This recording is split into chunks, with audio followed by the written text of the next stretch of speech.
us all. Herbies haze drifts through swirling night. Our hearts beat bold at the edge of fright. Nightbeard's tales, where fate takes flight. Mythic Guild unites, knee-shifting light. Dice crash heavy, doom or delight. We rise as legends, ready to fight.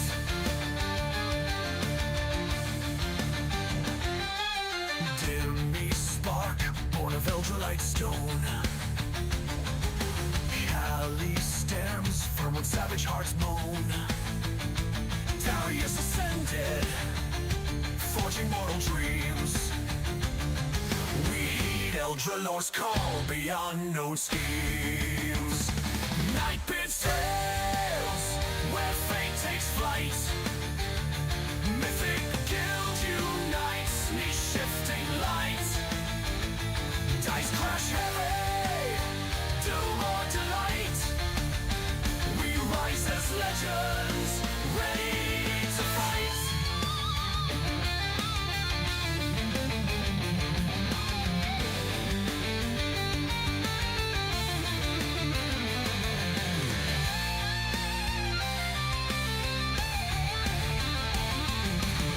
Spicy meatballs gaze in trembling gloom.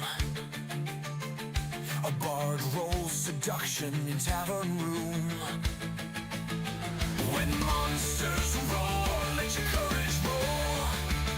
Stepping into another Nightbeard adventure, time to roll.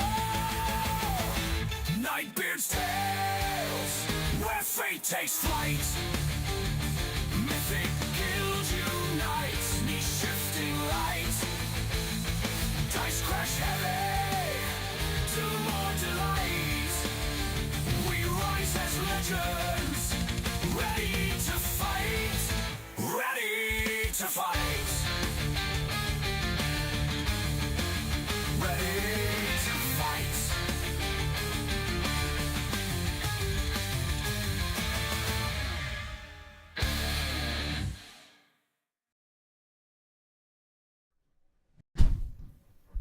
In the shadow of mighty dragons and the whispers of cunning beholders, there stands Nightbeard, a master of dungeons, a spinner of fates, and a herald of adventure. With a quill as sharp as a rogue's dagger and a mind as boundless as the multiverse, Nightbeard guides adventurers through tales where the daring clash with ferocious sea beasts, parley with goblins and giants, and uncover treasures guarded by the darkest secrets. Through fire and frost, mystery and magic, Nightbeard calls forth adventurers, new and seasoned alike, to rise as heroes, challenge the unknown, and leave their mark on the pages of destiny. Join the ranks of the brave on Mythic Guilds on Discord, where adventurers forge bonds, face legendary foes, and claim their place in the Hall of Legends. The realm awaits. Will you answer its call?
Nice! We are...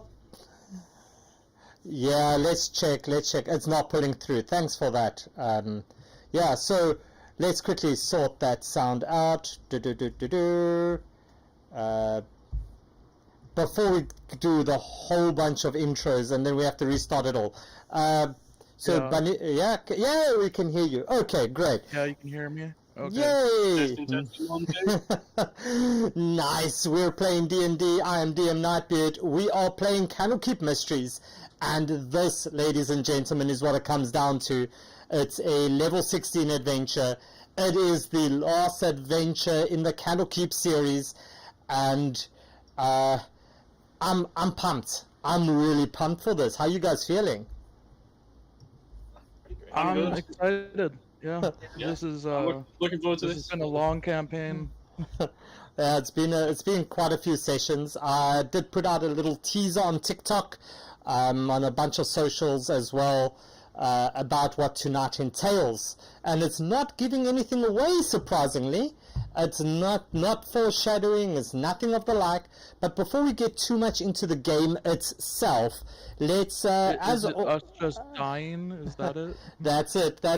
As we get into the game, let's do a few character intros, as is the like, and then we can get into the rest. So let's start with our returning players. Doc. Hi, Doc. Hey, I am playing Doc Scub. He's an orc, little bit of wild magic sorcerer, mostly trickery cleric. Raised as a human farm boy, and now he is basically a walking nuclear weapon. Good Yeah, times. yeah, with the nuclear freaking fairies. Then we have our resident. Let's not be nasty. Our resident Heragon, right? Herangon. Duke Barrymore. Duke. Okay, I'm Duke Burrowmore. He is a battle master fighter. He is a professional when it comes to archery, basically like Robin Hood. He is the party's mascot, basically. He tends to fireball green goo. He has a bit of a slight grudge against them, the green goo. Just a As tad. to it gave him a little bit of pain once, and you never forgave it. Yeah, that tends to happen. Next up we have Demos. Hello everybody, I will be playing Demos. He is a chthonic tiefling. Tall, purple skin, kinda young, black hair, ram's horns, the whole shebang. And Demos is a Great Old One patron warlock, specifically focusing on Pact of the Tome, so a lot of spells, a lot of control stuff, a lot of saving throws for Nightbeard, unfortunately. But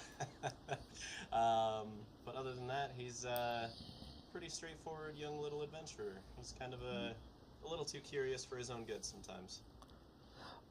Yeah, we'll see. Today's where it all comes to a head. Then we have two new players who will be joining us for the final adventure. Aritris. Hello. Hello, so I'm Aradris. I am a abyssal tiefling.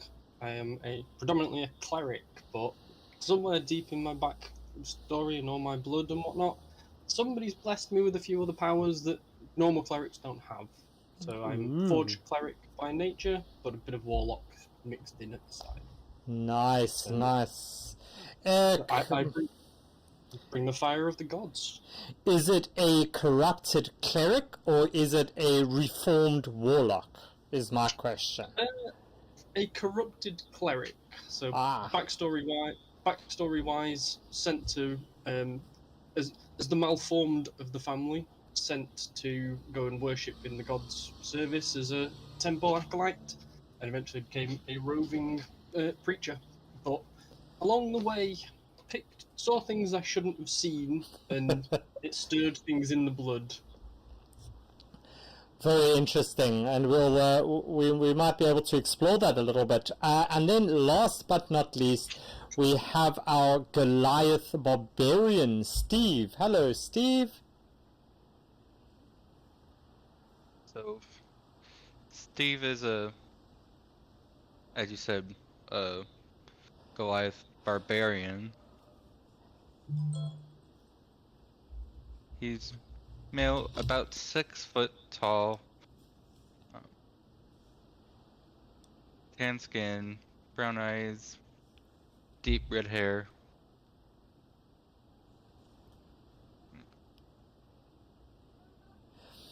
That's Right. pretty much Yeah, it. that's pretty much it. Likes to hit things and get very angry, I guess. So yeah, we are pretty good to go if you guys are ready. I'll give you a quick background. So as we normally do, we keep discriminatory things off the table in Nightbeard Games, please. And yeah, we'll do some things on Twitch as well. So if you're on Twitch, have a look, tune in, earn some Glitterbeards, and there's a few chances of you to earn a little bit more through some of the predictions, and we'll get going with that. And I think we have our first one ready to go as well before we actually start our play. So we'll put that one up so long. And have you all watched the little video that I had?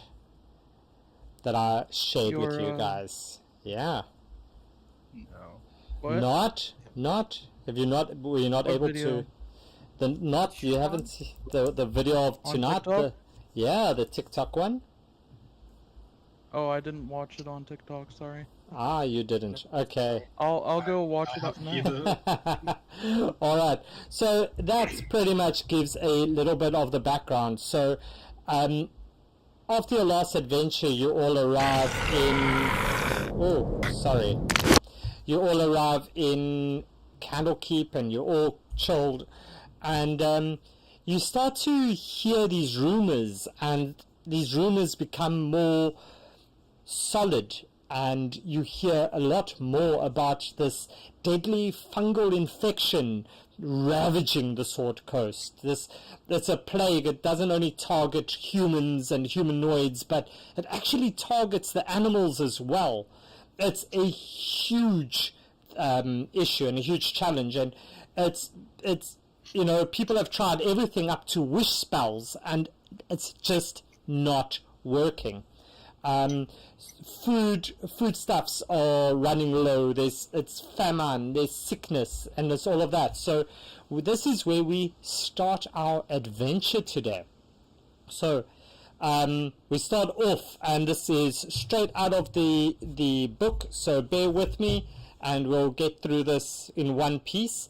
So a fungal plague is ravaging the Sword Coast, spreading quickly from one settlement to the next.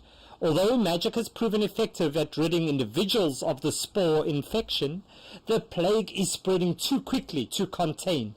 Creatures that become infected fall ill, and they get a fever and sprout disgusting, gooey, fungal growths before losing their autonomy and acting like zombies. They also release spores that infect other beasts and humanoids, and eventually the plague reduces all infected creatures and foodstuffs to a puddle of ooze. Humanoids infected with the plague drone the word Xanthoria over and over for no discernible reason before the death finally claims them. You have determined that there's a book by that name contained in the library fortress of Candlekeep, and with luck, the book holds information that might help you end the plague before it wipes out every village, town, and city in the Faerun. And that's where you find yourselves in Candlekeep, and you've dispatched somebody to go retrieve the book for you, and you are sitting in the very famous Nightbeards Tavern, which is the dodgiest tavern, of course, in the entire Candlekeep. Little one is having his seat by the fire as he looks over at you, and he says, you guys hear about the mushrooms? A little one. I mean, we've heard about the plague running through the land, but can you enlighten us a little more? Yeah, yeah. Mushrooms? Those are the mushrooms I'm speaking about. Everybody grows these disgusting mushroom-like things all over their bodies. It's like a very disgusting thing. Do they make a good stew? Well, I don't know if you'd want to eat that, Doc. Us orcs need to be very careful of what we consume. Our constitution's not always that great when it comes to eating things. Even with my constitution and my fortitude of being abyssal, there's certain things I wouldn't eat either. And I don't recommend these contagions to anyone. He says, I understand that you asked for a book.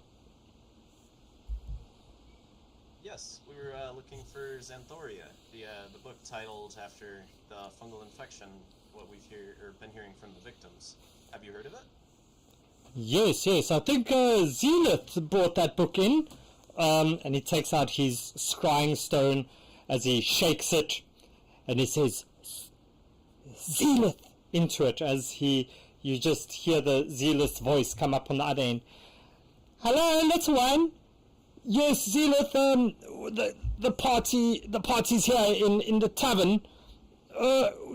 Could you bring the book down here, please? And a few seconds later, Zealeth comes running in through the door, out of breath, and this is what Zealeth looks like. And she's holding this book. So this is the book that she's holding. And you're greeted by this robed Herongon with white hair and quite beautiful big eyes, big auburn eyes, and in her hand she holds this book. It's so encrusted with lichen that the covers can barely close around its wrinkled pages. This is the book that you're looking for, she says with a warm, bright smile. My name is Zenith Lightleaf. I'm Candlekeep's most foremost expert on this book and its author. Doc elbows Duke in the ribs and says, huh? Huh? And I just, I'm just like, when Bugs Bunny sees Lola Bunny. And Duke, suddenly you just change your hair just suddenly changes a little bit pink, as you see Zealeth look you over and kind of very coyly just smiles as she holds this book out to you, expectantly. Well, thank you. Yeah, so maybe you can read this book with us. Yeah, you wanna come read the book with me? Yeah, and we can do it together. Duke feels Aratis's hand on his shoulder with a bit of guidance as he tries to persuade him to come and help us. All right, Duke, can you roll me? Can you roll me your a persuasion check, please? And you can do so with guidance, so you can add what's your guidance? A D4, huh? Yeah, D4. Well, I actually have advantage on my persuasion. Ooh, of course you do. Surely you do with Zealeth. Let's see.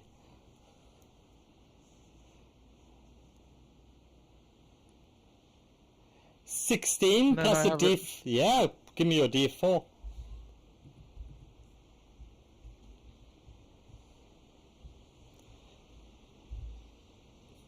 Oh, 19. You lock eyes with her as she holds this book out towards you, and you look and you ask, don't you want to come read this with us? And her eyes just lock with you, and she just turns the same shade as pink as what you are, and she says, of course, lead the way as her hand lingers as you take the book, and your paw connects with hers, and she doesn't pull it away. And what you're going to do, Duke? I bring her over to the fireplace where the little one is, and start reading it there. All right. So you take this and you start reading, and you pretty much figure out that Xanthoria was a druid of Sylvanus, and you also in the book, very nicely in the footnotes, it says next to Sylvanus has got a little number, and at the bottom of the page it says the god of wild nature, and you see that the home was threatened by undead, and by researching fungi and lichens, Xanthoria hoped to create a weapon that would actually protect this forest against undead invaders. And as you hear this, you feel a little bit uneasy there, Aritris, as you hear this protection against undead. Can you make me a wisdom saving throw there, please, Aritris? I can indeed. So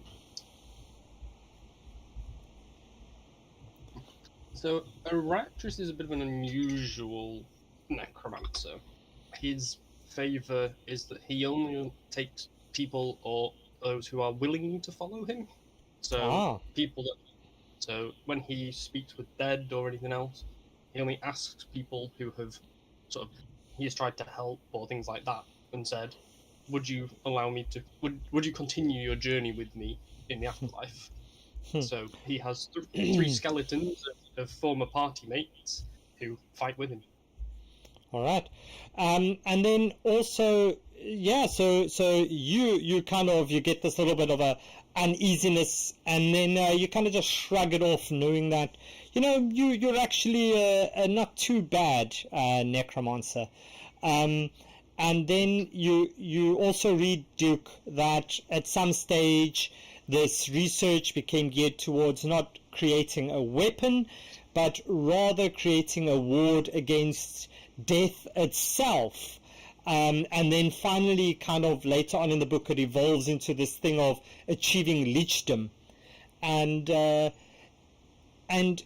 also, according to the book, there's no indication as to the source of this undead incursion that prompted the initial research.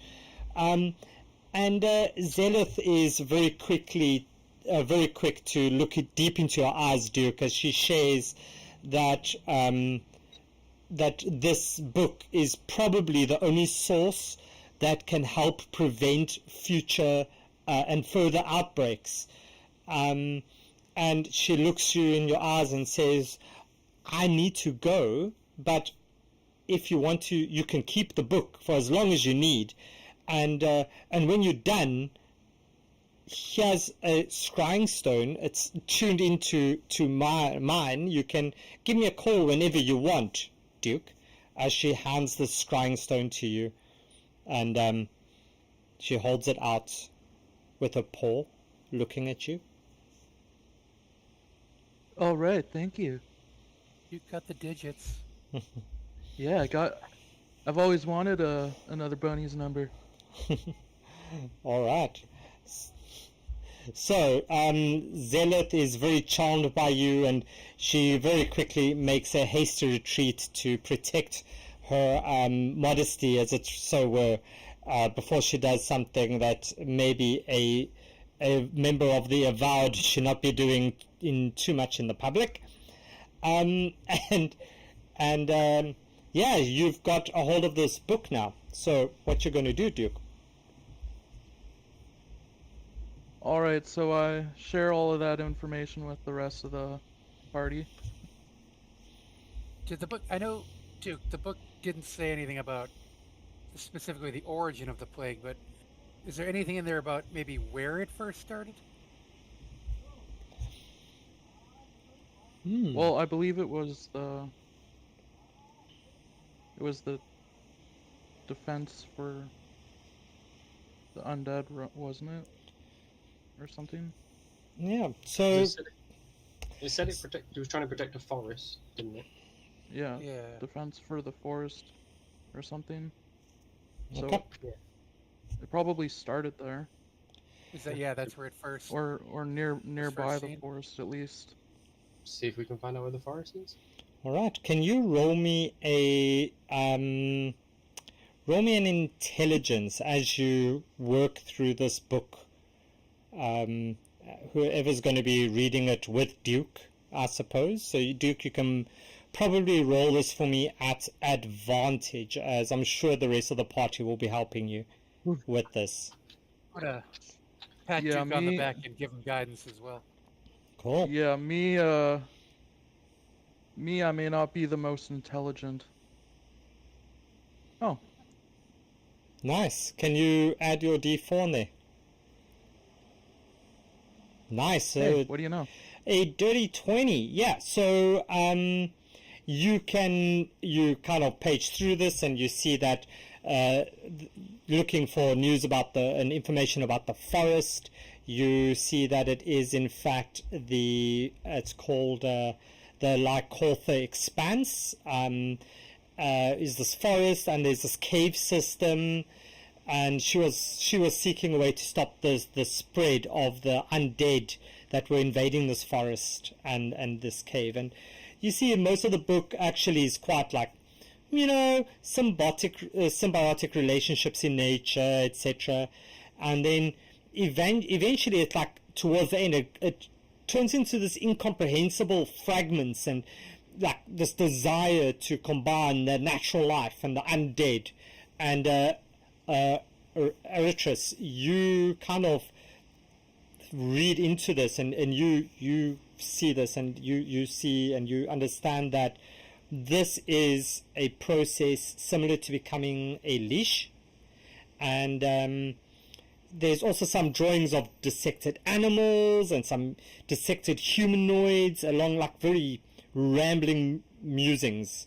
And in the margins of this book, as it gets progressively darker in feel, you see the terms Mycorgi and Shedakla and Lady of Lichen kind of randomly almost appear in these last few pages in the margins, and you see like writings of the number 222 just also randomly kind of on pages and written between the lines, and very weirdly this is the things. So I'm going to put that in the chat for you as well so you can see the names. 222 and 222. Yeah. So Aratis studies some of these sort of diagrams quite intently and is trying to sort of figure that against the sort of necromantic magic that he knows. He's just trying to work out how similar some of the sort of details are. He's like, yeah, they are definitely sort of undeady type spells or whatever. That's what he's trying to work out. He's at the back end. Doc, can you roll me a Arcana check, please, as you look at this Mycorgi and Shedakla and Lady of Lichen? I'm going to give myself guidance, if I may. You can have guidance from me as well if you want.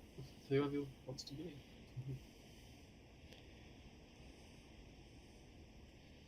Did that roll? Okay, and that came. I got it as 18. Is that Yeah. with the guidance, right? That's Yeah. with the guidance, yes, sir. Yeah. So you just can't really figure out the significance of this. But what you are able to do, and Little One points out and gives you the directions to this Lycotha Expanse, knowing it quite well, and says, well, that's obviously where all the herbalists like to go and collect mushrooms and things of the like, and it's quite famous for having a very wide collection of funguses and fungi. Is it close? Well, it's maybe a day or so's travel, but it's not too far away. Sounds like we might have a destination in mind. Yeah, that seems like probably a good place to start our investigation. Definitely sounds like it. All right. So before we then depart Candlekeep, is there anything that you want to spend your hard-earned gold on, or any questions that you want to get there? Steve, did you add in your starting items that you were able to add in?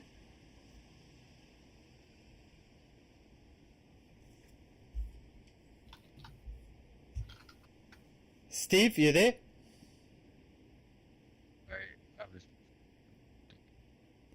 One more time?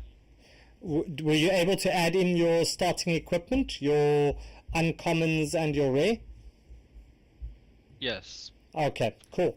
So, I think our first question on the stream was who's going to roll the first nat 20? Which player will roll the first nat 20? That's a good question. So we'll see, and we'll see if anybody voted, predicted. We'll see when it comes up what happens. So, I'm assuming the party's making their way to the La Corte Expanse, yes? Yeah, I think Yes. doesn't have any shopping Yeah. to do. That sounds good. Does anyone want any potions or anything if is offered by the barkeep or whoever? I think Demos is good, personally, but I won't speak for everybody else if anybody wants any. Okay. I think I'm fine. Could Alright. Could I possibly try and get a potion of heroism? Roll me a persuasion as you speak to Gilda.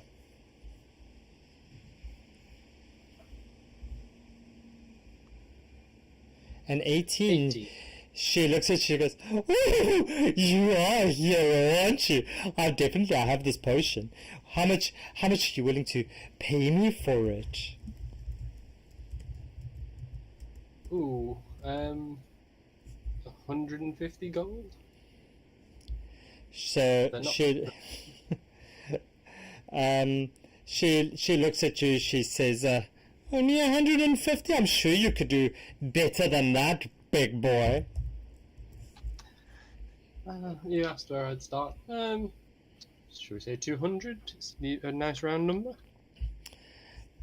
So she looks at you and she says, "Well, I'll make you a deal. You come back alive and take me out on a date, and I'll give it to you for 300 gold pieces now."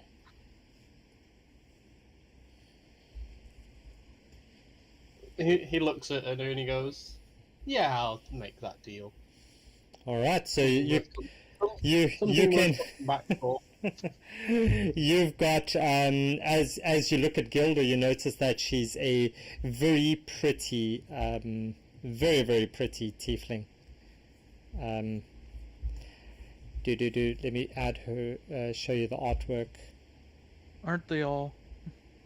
She's a dragonborn. Sorry, not a very pretty dragonborn. Yeah, very very pretty, and she's all in for it. Yeah. Steve, I think you got 200. I said you can get 250 gold pieces to start. So if you want to spend any of that before you head over into the Lacantha Expanse. Hey, Gilda, was that the only potion of heroism you had, or do you have any more of that? So I don't know if you can hold out, but I don't have any more potions of heroism. I do have a few other potions if you're interested. Oh, such as? I've got a potion of healing or two. I've got a potion of resistance as well. And there's a few of these other random weird potions that I have here that aren't labeled so well, but I'm sure we could do a little special on those. I've tried these unlabeled potions before, and they don't tend to end well. Yeah, they don't tend to exist. No, they don't. Potion of resistance to what? Oh well, there's a few different types of potions. Yeah. Any necrotic resistance? As she looks through, yes, there's definitely a potion of necrotic. That's the one with the skull on, right? As she holds it up to you. Yeah, I think it is. Yeah, can you roll me a d10? A D10, sure, absolutely.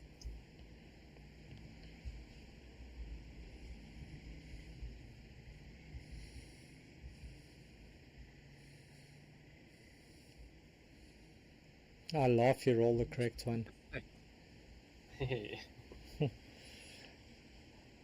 Freaking hell, what's the chances? And she holds it out and she says, yes, and you look on the bottom and it very clearly states necrotic resistance on the bottom of the bottle. You freaking rolled the correct roll there, Doc. Exactly. So yeah, it's a potion of necrotic resistance. I would love to take this off your hands, Gilda. How much would you need for it? You can give me, since you're all so nice, you can give me a 300 gold pieces. I am awfully nice, aren't I? All right, 300 gold. I can do that. All right. What lovely business from Gilda herself. Thank you very much, dear. Awesome. And you said you had healing potions. What level healing potion? Just curious. Well, I've got one or two. This one's a little bit of a bigger one, as she holds it out, and it's a potion of superior healing. Yeah, I forget which one's superior. Is that a good one? So superior is 8d4 plus 8. Yeah. 8d4 It's plus 8? the second. It's the second highest one. Yeah. Okay, I'll grab one of those. How much is that? She looks at you, says, well, this one's a bit bigger, so it's going to be a little bit better, and we know bigger is better, so let's make this one 650 gold pieces. 650. Yeah, all right. Cool. So then a potion, fair. potion of superior healing for 650, and a potion of necrotic resistance, and you done? Done. Doc? Thank you very much, Gilda. Cool. Is there anything else that you want to grab while you're here? Steve, anything you want to grab? Can I suggest, if anyone hasn't got any Kaotom's ointment, that we get some for the party? Some which? It's like a magical healing salve. And if we're going to be coming into contact with poisons and necrotic funguses and stuff, it might be very helpful. I'm afraid I haven't brought as much change with me today. It's all in my cases. Sure, What's does it called? Gilda have any of that? Roll me a medicine check there, Steve, please.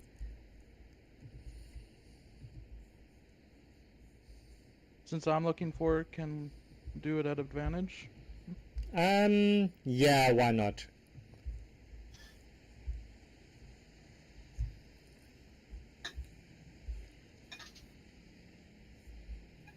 At advantage? Yeah, Yeah. right click the roll.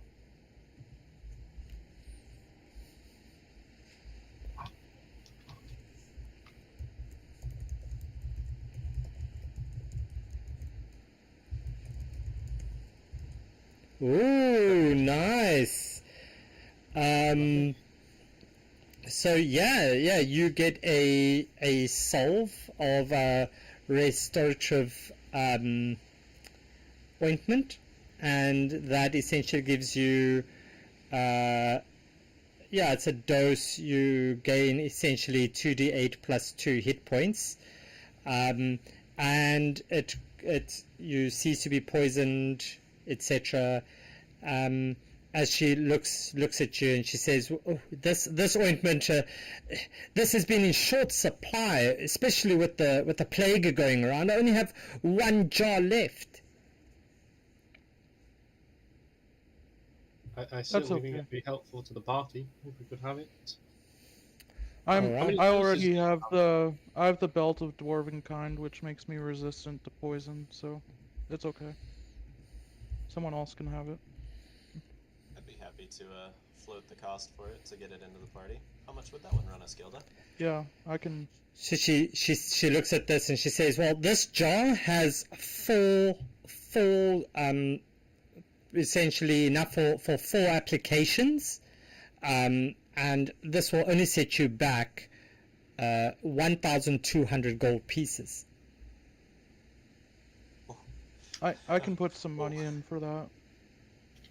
Demos pulls out his wallet and has about 150, 200 gold coins. He's like, oh, maybe not. I'm sure we can all pitch in Okay, together. so the rest I can- would be I can throw in 1,050. 500. Okay, so that makes for 600 left. I can do the remaining 600. Okay, 600, 500, 100. cool. And then you get the ointment with 4 applications. Sweet. All right, and yeah, you all wave goodbye to Gilda as Gilda very nicely smiles at you, Aritris, and she says, Chris gives her a little wave and says, "I'll see you soon for that date." she looks at you, she grabs you by the hand, and she looks you straight in the eye, Aritris, and you see her eyes start to glow red. There's this like yellow on the inside of it as her pupils turn to this bright yellow, and she says, "You better." And suddenly it all goes back. She says, "Bye, have a fun trip." Well, shall we, gang? Let's All roll. right. We should. All right. So you make your way to the Lycotha Expanse, and yeah, you arrive at this, and you come up to this natural cave complex, and you see that it's been created by erosion, and there's a wide array of like lichen and molds and fungi. You know that this is ideal for Xanthoria's research, and you can see that this would really suit the nature of this book. And yeah, you arrive here, and let me check which of you. Duke, you hear some crying, sobbing almost, coming from this direction over here. Yeah. Okay. Can I Okay. do a perception check and try and identify what it is? You can, and now I don't know what Bexy rolled there, but you can roll me your perception check. All right. Luckily, I get advantage on my perception checks.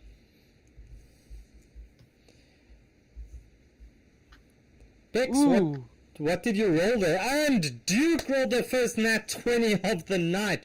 Duke, congratulations. So let's have a look who had Duke as the person over there. Probably Duke. Did Duke have it? Nobody had Duke. I think the first one, the biggest one was Doc. I think most of you had Doc up. Nobody had Duke. Unfortunately, that's it. I think we'll do the next one as, yeah. I also didn't hear anything there. There we see that. There we've got Andy. Thanks for the follow. I just didn't I just didn't take part in the competition. Where was the competition? It's in the it was in the stream. I think we'll add it a little bit on the next one. Maybe we can add the next one as something else. We'll give it a little bit of a longer time. So there we go. Okay, so we did get a summons. Thank you very much for the summons there, Bex. So I'm going to let one of the new people roll for us. So Aratris, can you roll me a D10, please? A D10? Yeah.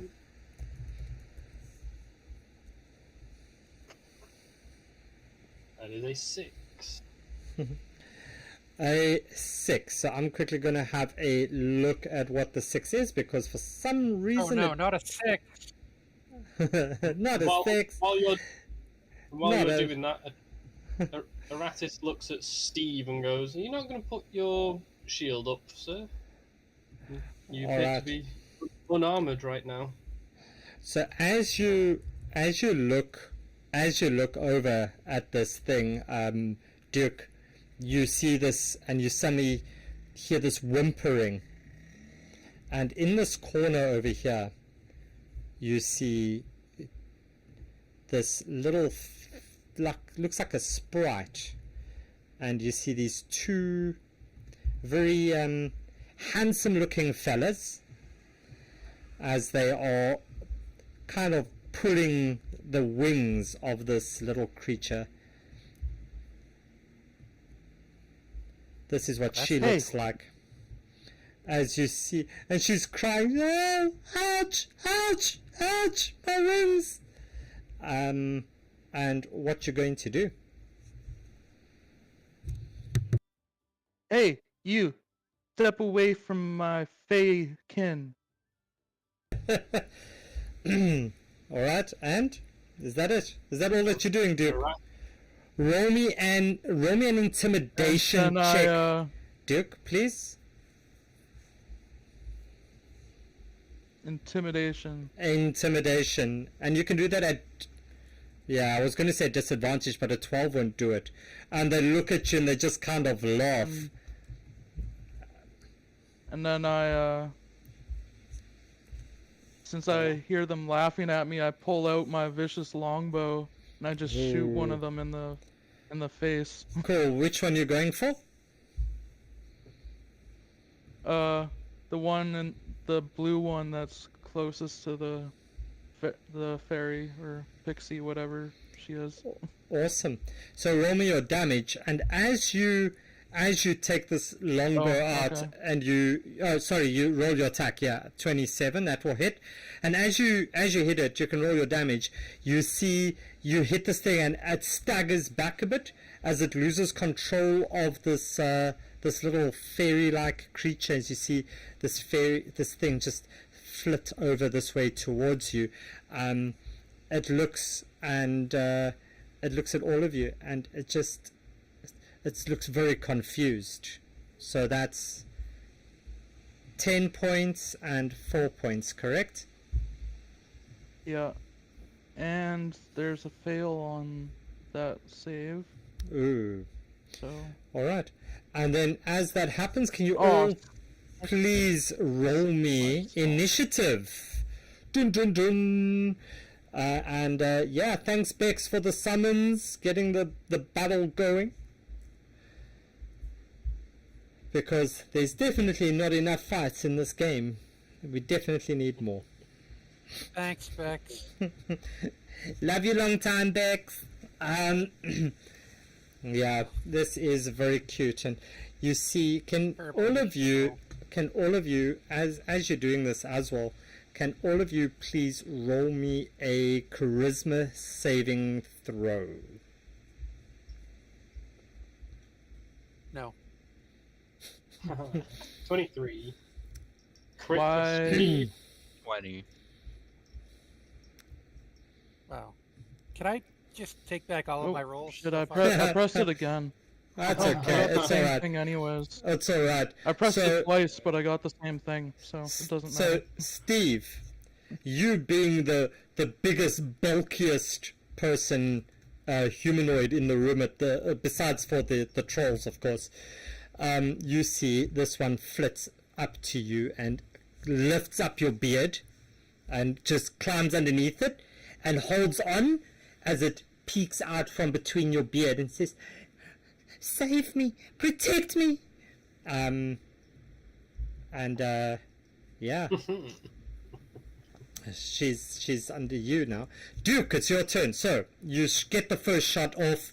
You see this thing whiz past you. You hear this whispering behind you of, "Protect me, big boy." And what are you doing, Duke?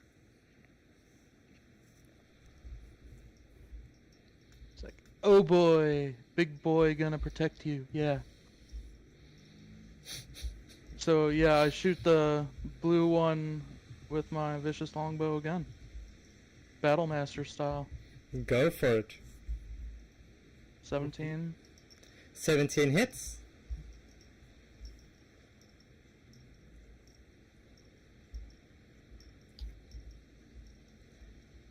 $19 hits. 3.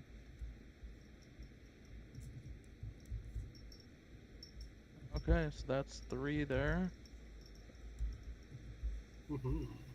Okay. So on the blue one, yep. And it's a, wow, Blue one it's a 12. plus the explosive damage. 6. And let's see the dex. The dex save. Nice. Oh, this is the rebounding bow, isn't it? I had a quick look at that. Yeah. It's the bow of backbite. And that's the next one is a 12. And That's some good damage right there. 5. Ooh. Great damage. Not the best save. Let's see that 6. Okay. And all that damage is just piercing, right? What's that extra damage type?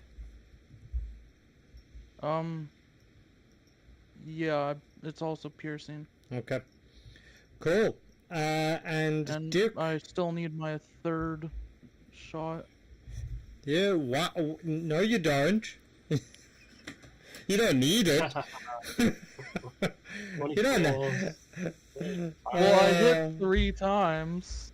Do you want, like, I hit 3 times, so, Wow. you know. Yikes. A very energetic bunny. It's a Gatling So gun, 17 damage on the 3rd hit. All right. And that's a fail on, The bow is angry today. yeah. Ooh, yes it is. Oh, yeah. It's a 6. Okay. Wow. Okay, so Duke, that's anything else that you want to do? And then I'm going to use a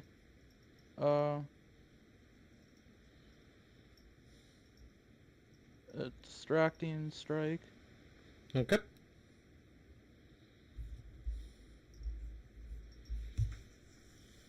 which means that the next attacker gets advantage if the attack is made before the start of my next turn. And that's 4 damage. All right. So it does the extra 4 damage, and it gets advantage if there's anything else attacked. Anything else attacks it. Nicely done. Any movement from you, Duke? No, I'll stay here. All right, Demos, it's your turn, and as you look at this, you feel a little bit of doubt creeping in, thanks to Metal Mikey. So you have whatever you're going to do at disadvantage, thanks to Metal Mikey on the stream. I will be curious to see how this works then. Demos is gonna Flat roll. reposition a little bit over here, and kind of shout to the party. I'll pin this one down, guys. Do your worst. I'm gonna point my fingers at the orange troll and pull up my book of shadows, and I'm gonna cast Hold Monster on this guy. So, since it's technically a roll on your part, is that made at advantage? No. Okay. Wisdom 19. So let's see. Come on, nat 20. No, that fails. Okay. So he is now paralyzed, and I will put my concentration token up, but that's going to be it for Demos. Alright, thank you, Demos. So that one is now held, right? Restrained. Paralyzed. Paralyzed! What the actual? Until what? Well, how does it get free? At the end of each of its turns, it can repeat the save, trying to end it, but as long as I maintain concentration and it keeps failing, it is paralyzed. And the weird interaction there is that paralyzed means they almost automatically fail. If you look at the rules, you can't succeed on saving throws. Strength or dexterity. Yeah. It's Strength only and dex, dex, yeah. So there we go. So there's we'll be doing a second thing, so you guys can get your predictions in there. We did the nat 20. We'll see who's going to roll the first nat 1. So let's get those votes in there. See if you can get anything extra. So you see this troll fails the wisdom save. It looks extremely confused. And Doc, that means it's your turn. All right. And also, guys, any attacks within 5 feet of that one are automatic crits. So. That's it. Okay. So I need to do something, don't I? So one's bloodied, the other one is paralyzed. Dun dun dun dun. Of course, I'm not really any good up close. I will. Yeah.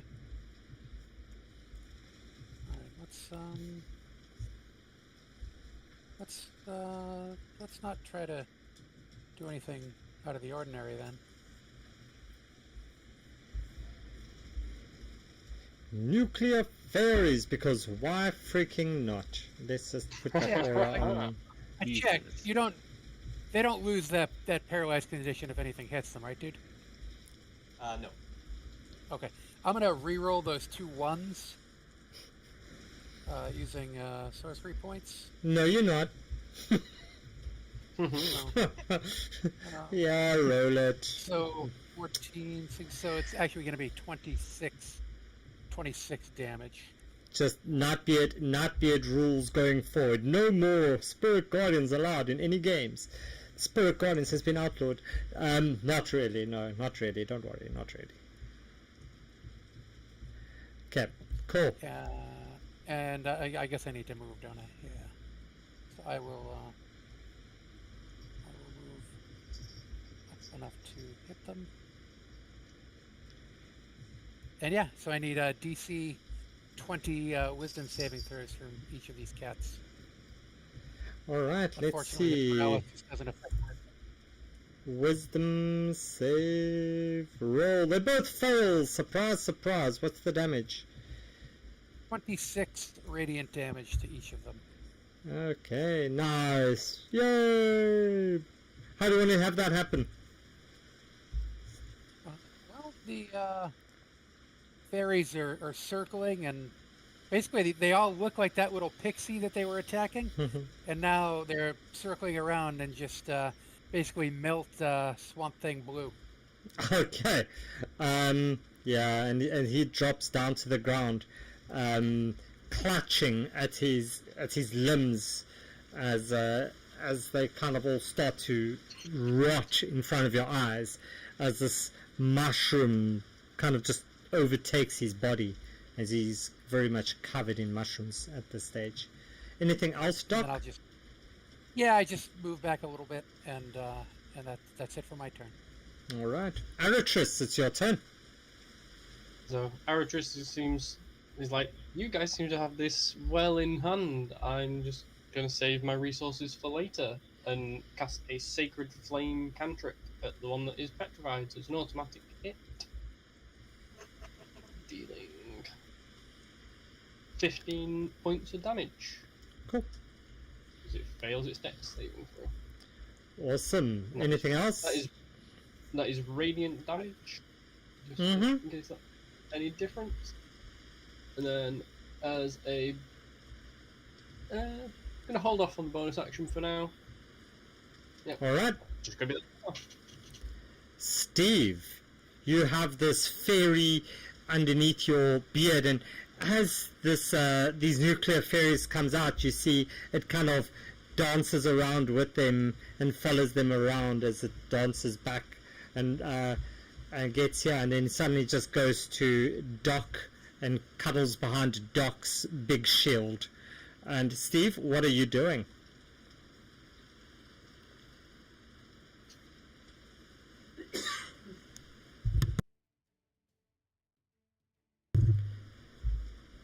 Steve, are you there?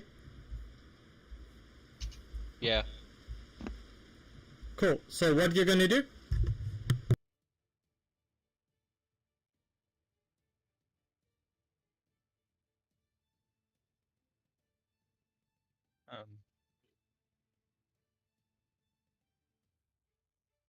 I guess I'll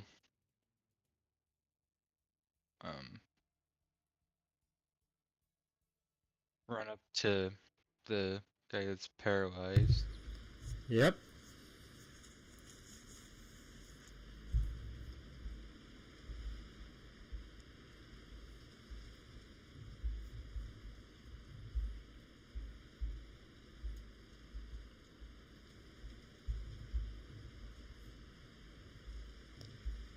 Okay, so you're going to run up. You're going to drag it on your VTT. Okay, I'll drag it over there for you. So you run up and you're going to hit it. Yep, with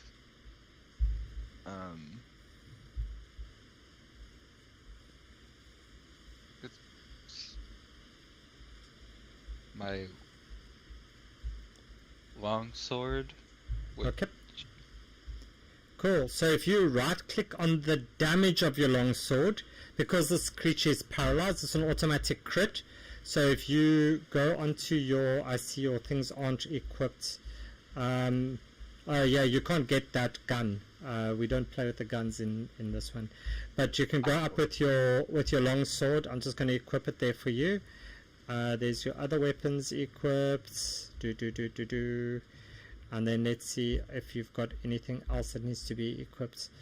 I think you've got the rest. Are you going to rage or not bother with that yet? Alright, so you can right click on your, if you're going to hold it with two hands, you can right click on this, the 1d10 plus 4, and then choose crit damage for me, please.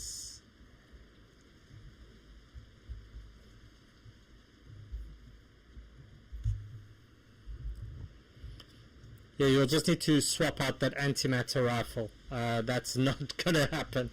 I forgot to say, yeah, that's not cool. Okay, so you can roll that crit damage for me with your longsword, and let's see what that does.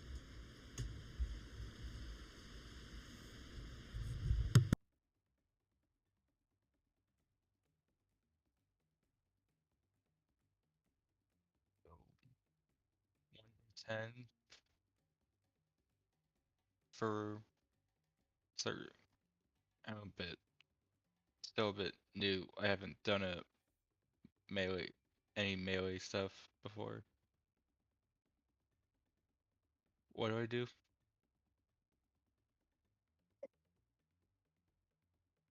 Oh, it's just clicking the down, like the attack for, like, you click the plus, what's your modifier? best bet is probably to just use the left hand general attack. Okay. So next to the name of the weapon, just click the button next to it. So you got a plus Like, number Push and then a push dash number. Push the +9 for your to hit. There we go. Damage has come through.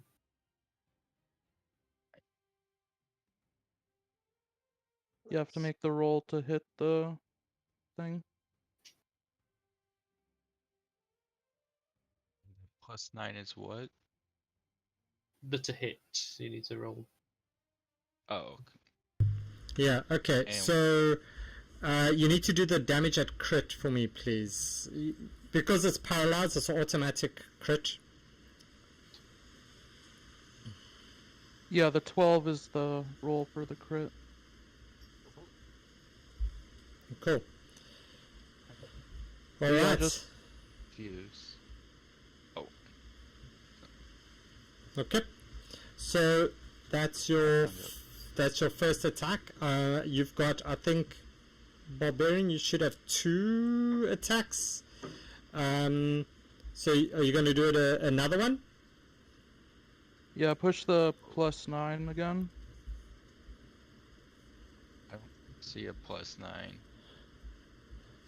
Okay. For the hit column.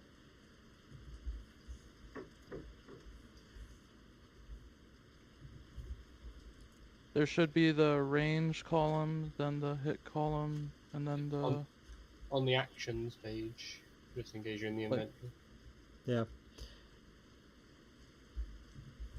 So on your character sheet, Steve, if you open up your character sheet, you'll see that there's the if you go to actions, I've got it up on the stream as well. So if you go to actions, and then you'll see there's a thing that says all attack, action, bonus action, reaction, etc. on the right hand side of your character sheet. And then you've got your great axe, and you've got all the way down to your longsword +1. Next to your longsword, it says the reach is 5 foot, and then there's a +9, which is your attack modifier. And then there's 2 things next to that, 1d8 +4 and 1d10 +4. So if you right click then on the 1d10 +4 and you say crit damage, and then you say roll.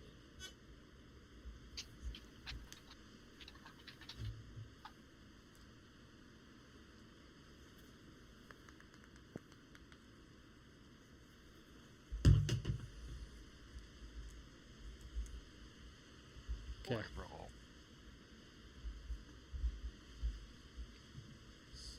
So you're good? Sorry, I'm so. One more time. Okay, so on your character sheet, or if you're on the above VTT, right? So you can see your character on the VTT and everything. Press spacebar. Yes. Press spacebar. That opens up your character sheet. Okay. Then you've got on the right hand side, you see all your actions. It says starts with great axe over there. You can go down, and then you can go down to your longsword, and you right click on the 1d10 +4, and you just say crit damage on that one.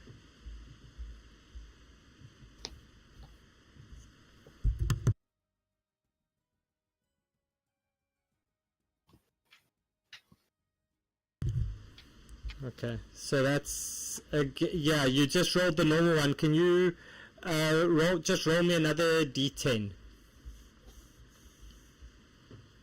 So there's those, yeah. Then we'll add that one. Cool. So that's 18 points of damage on that turn. Nice. And as Sorry you, about that. yeah, no worries, no worries. We are to help.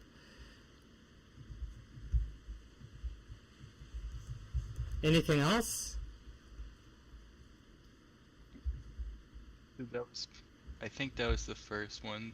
So Yeah. So that was 2 attacks that you did there. don't think I rolled for. I only Yeah. rolled for 1. I'm pretty sure. Yeah, you don't need to roll. It's a automatic crit. It's fine. I'll take that as a No, automatic I mean crit. I've only rolled 1 thing of damage. Oh yeah, okay. I rolled the other one of 12, but we can add that back, and you can. Oh, I see it. Yeah, but you can No, it's fine. you can go and roll the second one if you want. See if you get higher than that. Oh, the second 1d10. You can just roll me 2d10 plus 4. So your critical damage on your longsword.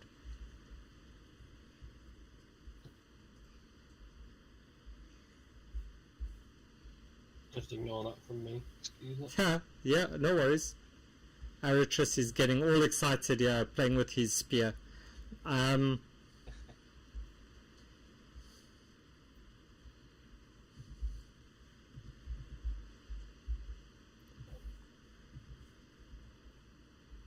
Alright, Steve, can you roll me that damage again, please?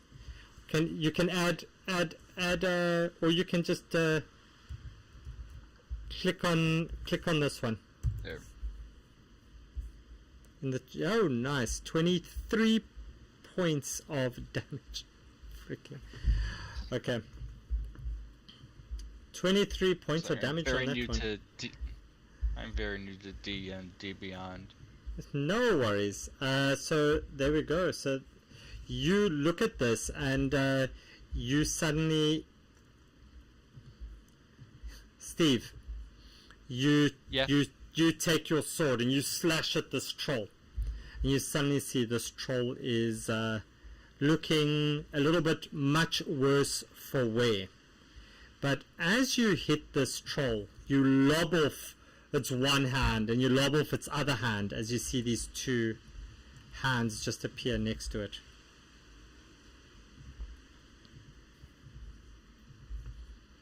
As it's the pink one's turn.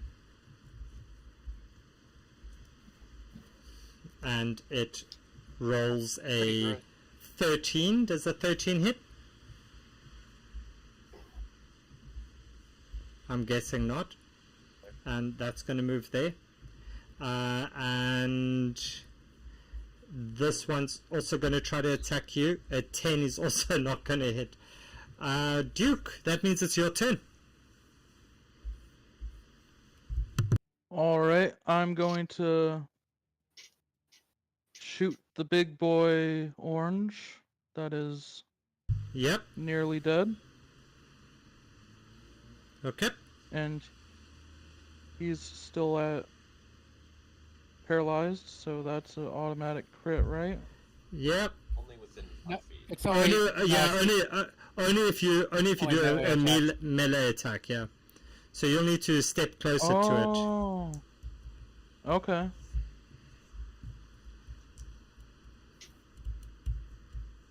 Okay. I'll melee attack him. Okay, go for it. Yeah, you can't Baron stand. Shifter. You can't stand on the troll limb. I can't. I can't step on him. Go for it. Go for it. Do it. No, do it, Duke. Do it. It's your game. Do it. You step on this troll's hand. Yeah, go for it. Why not? Bonus Do action it. to kick the hand away. Okay, so in your shifting goo crit, go for it. Roll me your crit damage on it. Okay. So it's 3 hits, so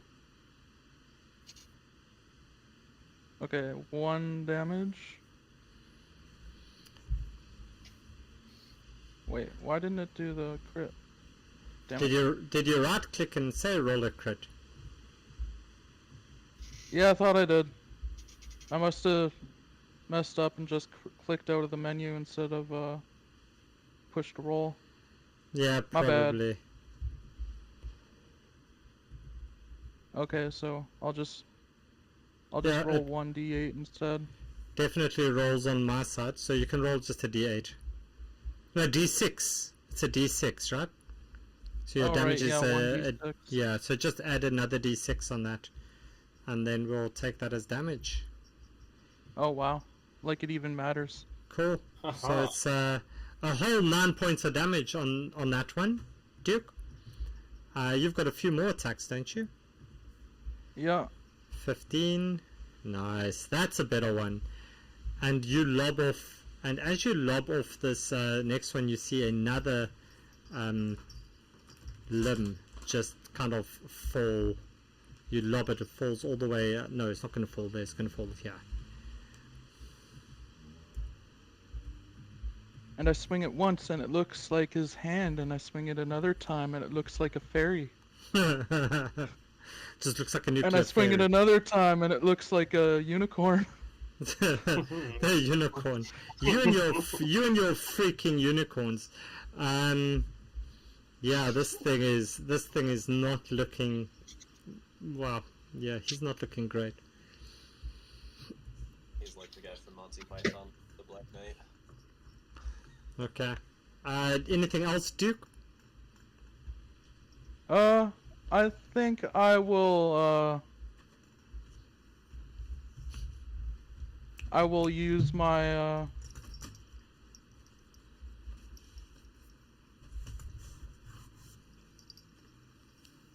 my distracting strike again, just to add a little superiority die on there. Okay. So that's 8 more damage, That is. and whoever attacks him next, I guess, gets advantage. But I don't know. Does that even matter when he's paralyzed? It doesn't. I don't think that matters much. So that's you then, Duke? Yep, that's me. Cool. Demos, it's your turn. Alright. Seeing this thing turn into the Black Knight from Monty Python and all these limbs start wiggling around, Demos is gonna run up here and he's gonna cast Sword Burst, actually, for the very first time. So this is Wow. a cantrip. I like snap my fingers and a bunch of little swords come out of the ground, and I will need a Dexterity 19 from both of these guys. Yeah, like that's gonna make yeah. Let's just do it. Dex 19, and it's gonna be 6 points of damage. Is it half damage on a save? I think it's no damage on a save. It's No a cantrip. damage on a save. Okay, so they both fail.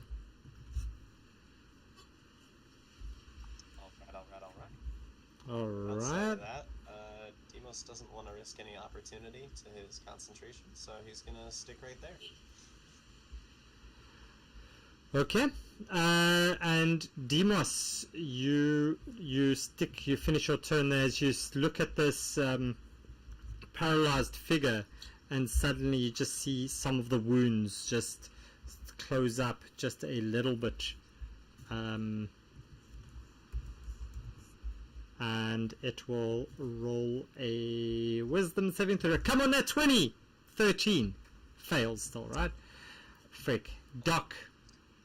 At the start of your turn, you see this little fairy just sticks to you behind your shield like glue. I give her little scritches behind her fairy ears. Oh, and she likes that. Yeah, I know what a fairy likes. Okay. Alright, that got weird. And only got weird Yeah. because you made it weird, bro. Like, you just made it weird. Truth. Nobody else thought it was weird until you made it weird. Okay, so you give her a scratch behind the ear, and what you gonna do? And then I'm gonna step forward. He's gonna use the cheese grater. Yeah. Okay, and it's a wisdom.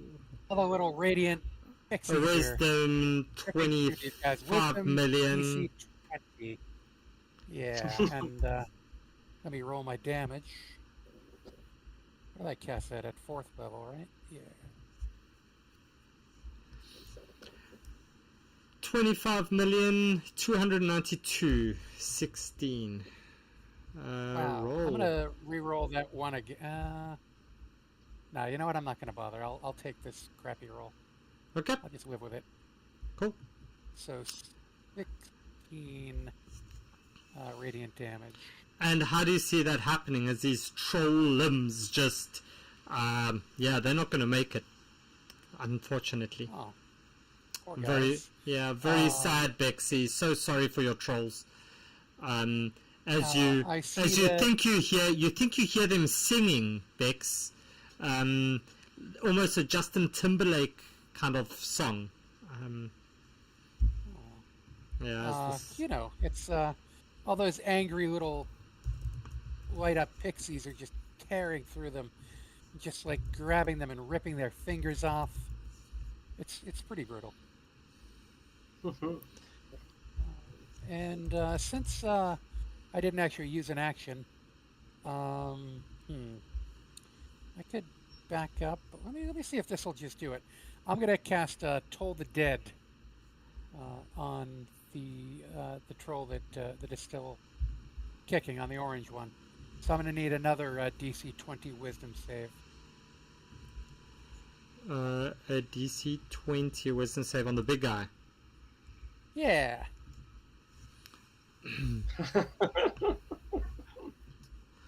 Bexy, there's your troll. And his name is Justin. We'll make his name Justin. There, bye, Justin. That's 19 more damage. Yeah, he fails. And how do you want to do this? That's gonna be. He's all like gross to begin with, and now he's just pretty much melting into a puddle of goo on the ground. All right. And as a loud bell tolls, and he just, yeah. All right. And as this whole turn goes by, what you all doing? So Aratis is going to go and check that nothing else is coming up the corridor where Delmos is. Okay. I'm gonna We're go. in combat now, check, right? I'm gonna go check on the ferry and see what was going on. See if she's okay. All right. So from my shoulder, my little familiar flies over to investigate the ferry as well. So it's a skeletal raven. All right. And as you move away, you suddenly look back, Duke, as you see this creature suddenly on its turn. Since you all were moving around and doing stuff, see this creature suddenly just stand up, shake his hair so very prettily, and you think you see a shimmer of blue in the hair, Duke, as he takes a swing at Steve. 26, Steve, does that hit? And that does 9 points of damage against you. Duke, 25 hits you. That does another 9 points on you. And Hey, I didn't say it hit. it hits. 25's gonna hit you. Wow. And just for that, he's gonna hit you again at a 22, Duke. Oh. Yeah, just because you're cheeky. That's 13. So, Steve, you take 9 points. As you hear this absolute horrific, kind of screeching. As you see, he seems to be singing as he's got his movement back and he's almost dancing, swinging his blue-black hair and hitting you. But yeah, that's that. And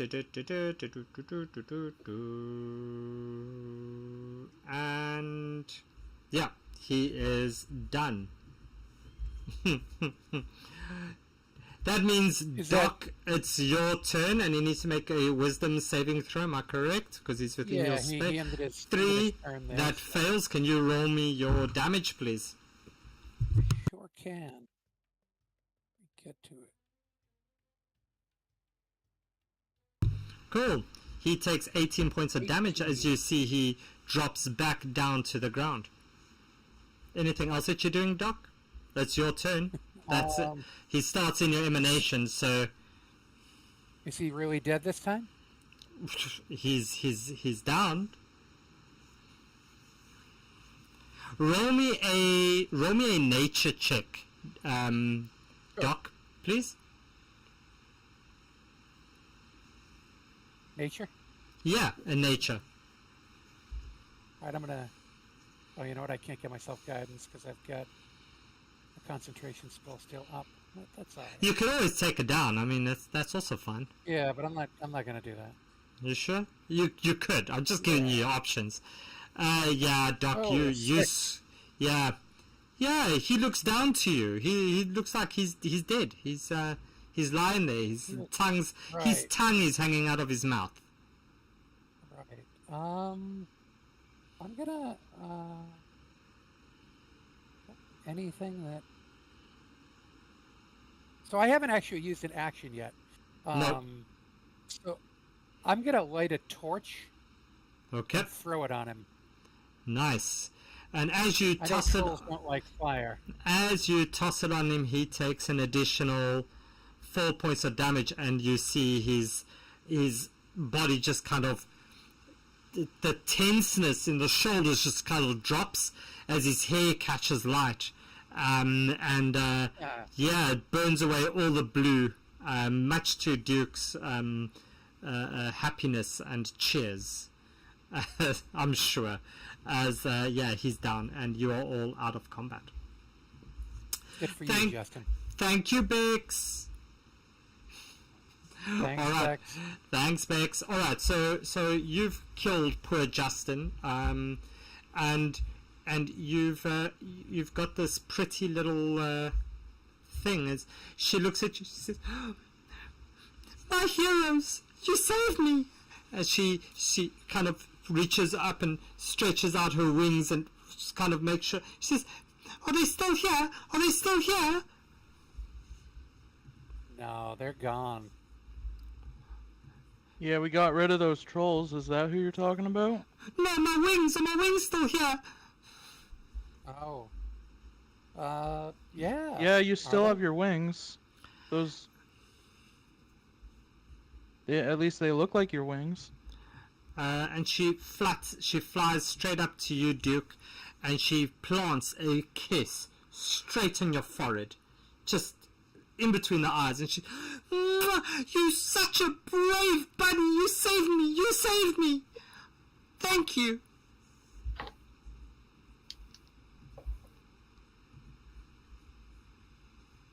Doc is going to open up his backpack and let little Puss poke his head out.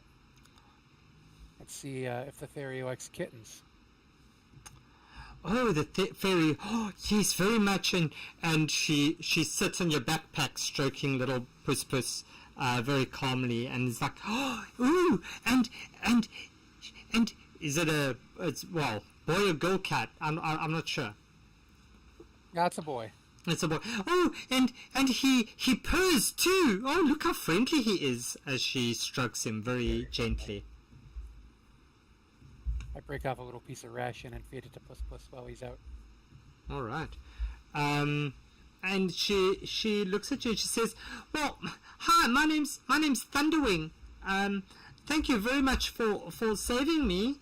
And she looks at you and she says, "Well, this used to be my home. I used to live here with my friends, but there's been some really shady and scary experiments happening.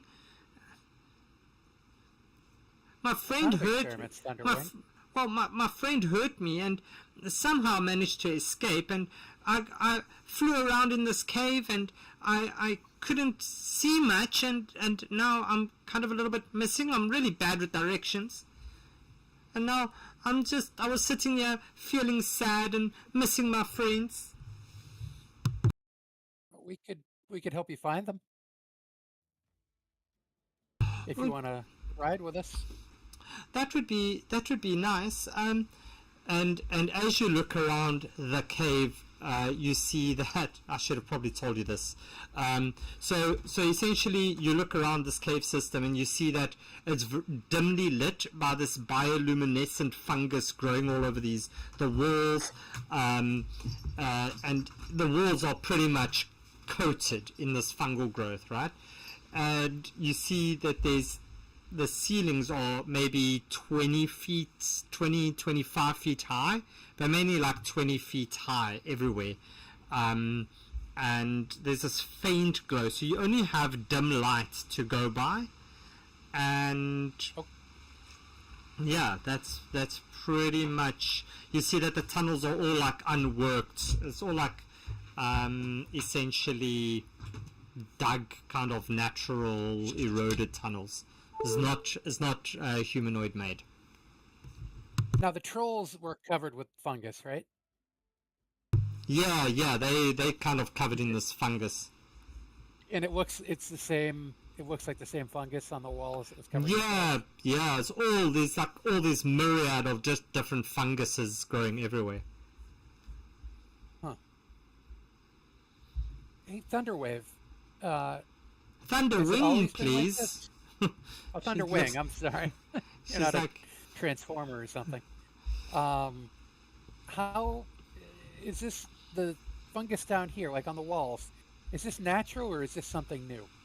No, this has always been here. She moves over from scratching Puss Puss behind the ear and under the chin to scratching you gently behind the ear and under the chin. As she looks at you, says, no, this has definitely been here a long, long time. Okay.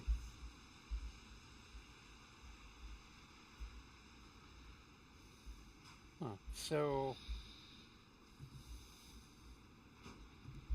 because would you suggest this kind of stuff is safe? Safe? That's 29 hit points for you for healing. Nice. So Duke heals up for 25. Doc, how long does 29. 29. How long does your Spirit Guardian stay up, your nuclear fairies? 10 minutes. Okay. I figured I'd keep it up just in case anything jumped us soon. I was gonna say, as this is going on, Demos, with his fancy new robe of eyes, is just gonna be keeping a lookout over here, just to make sure the noise we made doesn't attract anything. Yeah, Cool. and Aratis is watching with him, making sure that nothing else comes and appears. All right, yeah. So you see these growths of like green, brown, and grey lichen cover the cave mouth.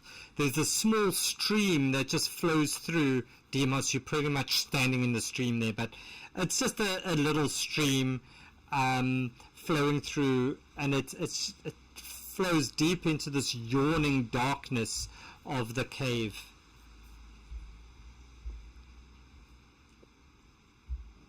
So Thunderwing, if we wanted to find your friends, would we continue deeper into this cave, or where would we head? So as she's scratching you gently, you feel this peace come over you, Doc, and suddenly, in your mind's eye, you see this image as everything just kind of stops.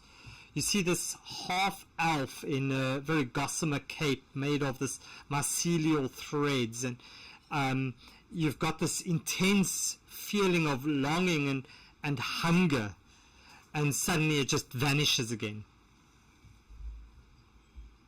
Whoa. What was that, Thunderwing? What was what? It's just me giving you, showing my appreciation. And Yeah, who, but I who saw are something. you? Who are you? What's your name? I'm sorry, I'm Doc. Hi, Doc. What's up? Ah, Dudum.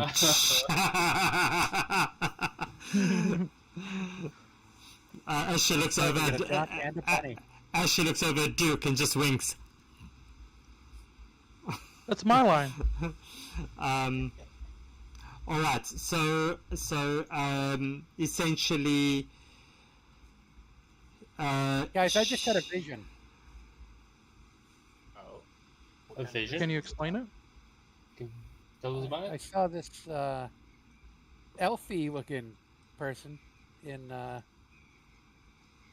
some sort of nightgown that was made out of mushrooms, I think. Thunderwing, do you know who that is? Does that ring any bells? Is that your friend? Bells? Bells! Ding, ding, ding, as she flies around, just ding, ding, ding. She's like, bells go ding, ding, ding. And then she flies back and sits on your backpack again, Doc. Yeah, pixies are weird, guys. The Thunderwing, do you happen to know any elves that wear mushroom robes? Ooh, elves, elves. I recall elves, but I'm such a scatterbrain. I can't really remember. I think they were elves. I think they were elves. They might have been elves. Yes, elves. Those are the short fellas, right? They have pointy ears. They're sort of bit taller. well, they're taller than you and I. They're more around the size of a normal person, you know. She flies over to the wall over here and picks off a big mushroom and flies up to you. And she holds up this mushroom and says, "The mushroom's taller than me. That doesn't say much." And she Well, they're flies taller than me. That's what I said. I said taller than you and I. with your ears erect or floppy. They're very pointy. Like they're, I guess you could say they're erect. Sure. And she says, well, yes, I think I saw some. Yes, I can't recall where.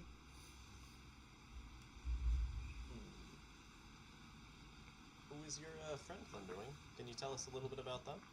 Oh, my friend was. I've got two friends. I stayed here with Xanthoria, but Xanthoria hurt me. She hurt me. But I had another friend who stayed here with me, and that friend was very nice, very cute. He was like a little dragon. The name was Bunny Blossom. And as she looks over at you, Duke, Bunny Blossom would have liked you, Duke. Bunny Blossom, eh?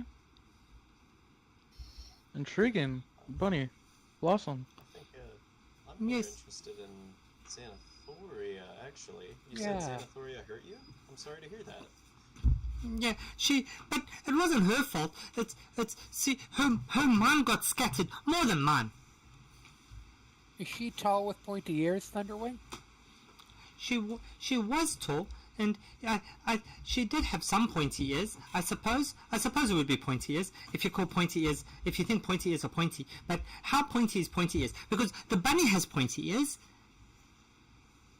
You also have pointy ears.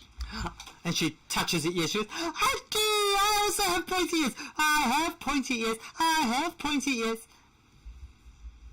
Oh, goodness.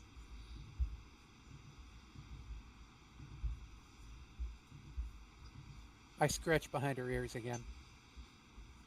Behind her ears. She slaps your Yeah. finger away. She slaps your finger away like, I did not Hey. consent. Sorry, I Thunderwing. cast minor illusion and show her what an elf would look like. And I cast guidance on her to see if she's better at remembering with a prompt. She says, yes, I saw, but I can't remember where they were.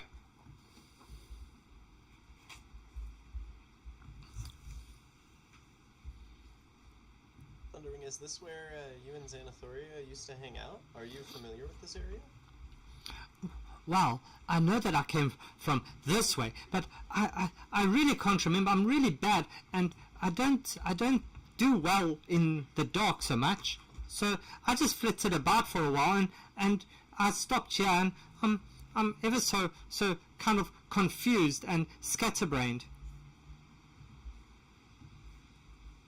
Sorry to hear that, Thunderwing. I hope you're, I would say you're able to be safely escorted out of the cave now. We could take you back outside if that's what you wanted. Oh no! Oh no! Definitely not the sun. This is my home. I don't want to go anywhere else. Okay. I wasn't Would sure you what like- you were for. Would you like a little light to look after for now? If you're worried about flying around in the dark? And Arathis picks up a tiny stone and uses light on it and says, "You can have this." And she takes that, and the light is how much? That's It's 20-foot for bright light and 20-foot dim light. and I'm gonna make it a nice soft light. This is not too harsh in like sort of colour and whatnot. It's not like a bright white light. It's more sort of calm and sort of bluey kind of colour. all right. So yeah. Cast this, by the way. So sorry, Nightbeard, not to interrupt you. no worries. So she's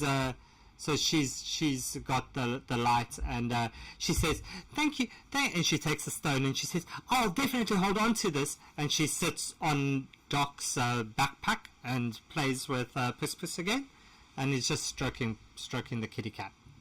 She says, "I'll come with you if you want." That would probably be helpful to have a local around. All right. So, Duke and Demos, as you walk into that area over there, you look ahead and you see this stream over here. You also see some kind of the mushrooms starting to glow over here, some bigger mushrooms, and over here it happens to be like this, like a violet slimy mushroom with like mycelial tendrils that are drifting from the roof of this cavern.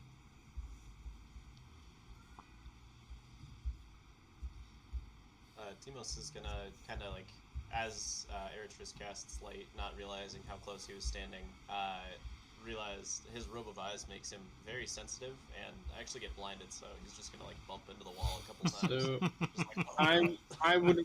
So for that one, I was stood next to Thunderwing when I passed it. So you would be in the dim light where you are, I think. oh no, it's okay. It's more just like it ends within a minute, so it's more just roleplay. But no, it ends after a minute passes. But I will, once the blindness ends, join Duke and start heading over here and start looking at the fungus.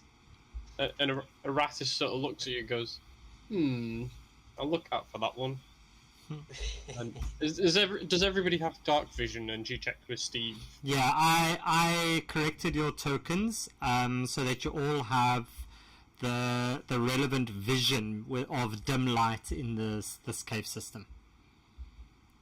Sweet. Yeah, I have 60-foot dark Please vision and please blind. do not go and change the dark vision settings on your tokens. I went and set it up so that I didn't have to do lighting, dynamic lighting things on this map for I the actually vision. have 10 feet. I actually have 10-foot blind sight as well. Yeah, nice. That's always fun. That's always fun. Cool. So you see these mushrooms growing on the ceilings, or the walls. It's like carpets the ground. As you walk, you feel this very soft, like squishy thing. And you look to the ground, Duke, and wherever you put your feet, it kind of just makes this little puff of spore. It's just like this little innocent puff of spores where you walk in. It's like almost like you're walking on clouds, Duke. Can I try and see if I might know, like, if this has anything to do with what we're dealing with? Like, are these the spores that maybe create the issue? These are... Roll me a history check at disadvantage, thanks to Phoenix on the chat. And I'll flavor the disadvantage to say, as you were paging through this Xanthoria book, you were very much distracted by Zelith. And and you remember some pictures. You're not quite sure, but you're sure that these are not growing on living creatures, so you think that this is okay, but you were very much distracted. And when you look at the mushrooms, you see the brown ones remind you of Zealith's eyes.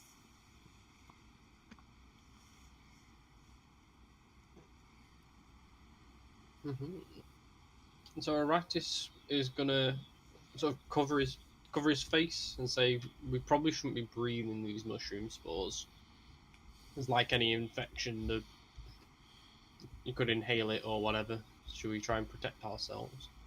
So I'll suggest everyone puts a face covering on of some description using his clerical wisdom.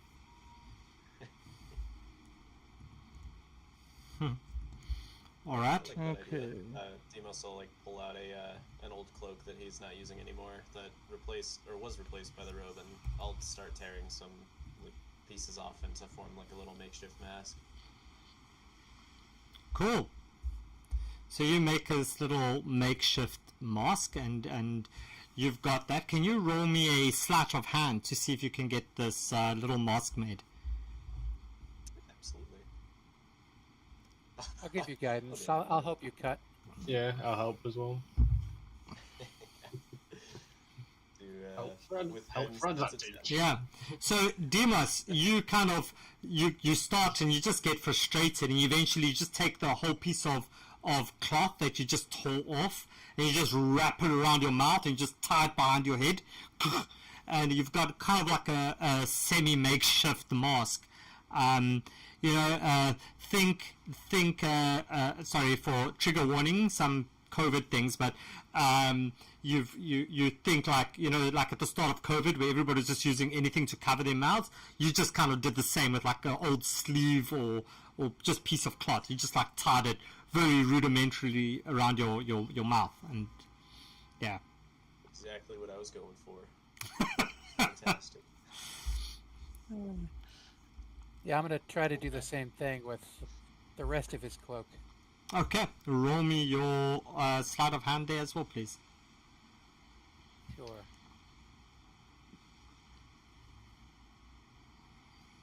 I'll give guidance on this one and help out as well. Cool. Yeah, you, Demos, you look over at Doc as you see him very intricately just kind of, origami fold this thing into a 3-layer surgical mask. Looks like an N95 eventually when he's done with it. Then he puts it on and he just kind of looks at you with your very just rudimentary just cloth over the mouth. And, yeah, if you could see his face, you'd know he was smiling. I am a cleric. Yeah. Aratis looks at Doc and says, "Yeah, that's how we clerics do it." And so it goes, "Demos, try again." I'm pretty happy with mine. I think it works great. It's like, if you're happy. All right. Just start wandering over the mushrooms now. Yeah, Aratis follows. Cool. Doc, you still stuck all the way at the back there. You okay? Yeah. No, they didn't. Did people move? I Yeah. don't think they moved on my screen. Oh, all right, my bad. We're down in the next chamber, sir.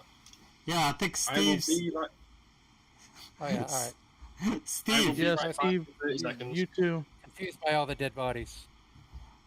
Steve's standing there looking at the dead bodies. Steve, what you doing? Yes, Steve's fascinated by the Justin troll. I'll come with. Okay. So if you go onto the top right of your above VTT, Steve, there's a gear, and then it says a few things down. There's an option that says measure while dragging tokens. So if you click that one on and you drag, you can see how far your movement is, and that helps when you're in combat and things as well. So Demos, as you get over here, you hear this this noise, this voice almost. And Duke, you also start to hear this as it's you hear this thing. It's, help us, free us. but you definitely hear it in your mind. You don't hear anything on the around. I will turn to the party and be like, that wasn't my patron, right? You guys hear that?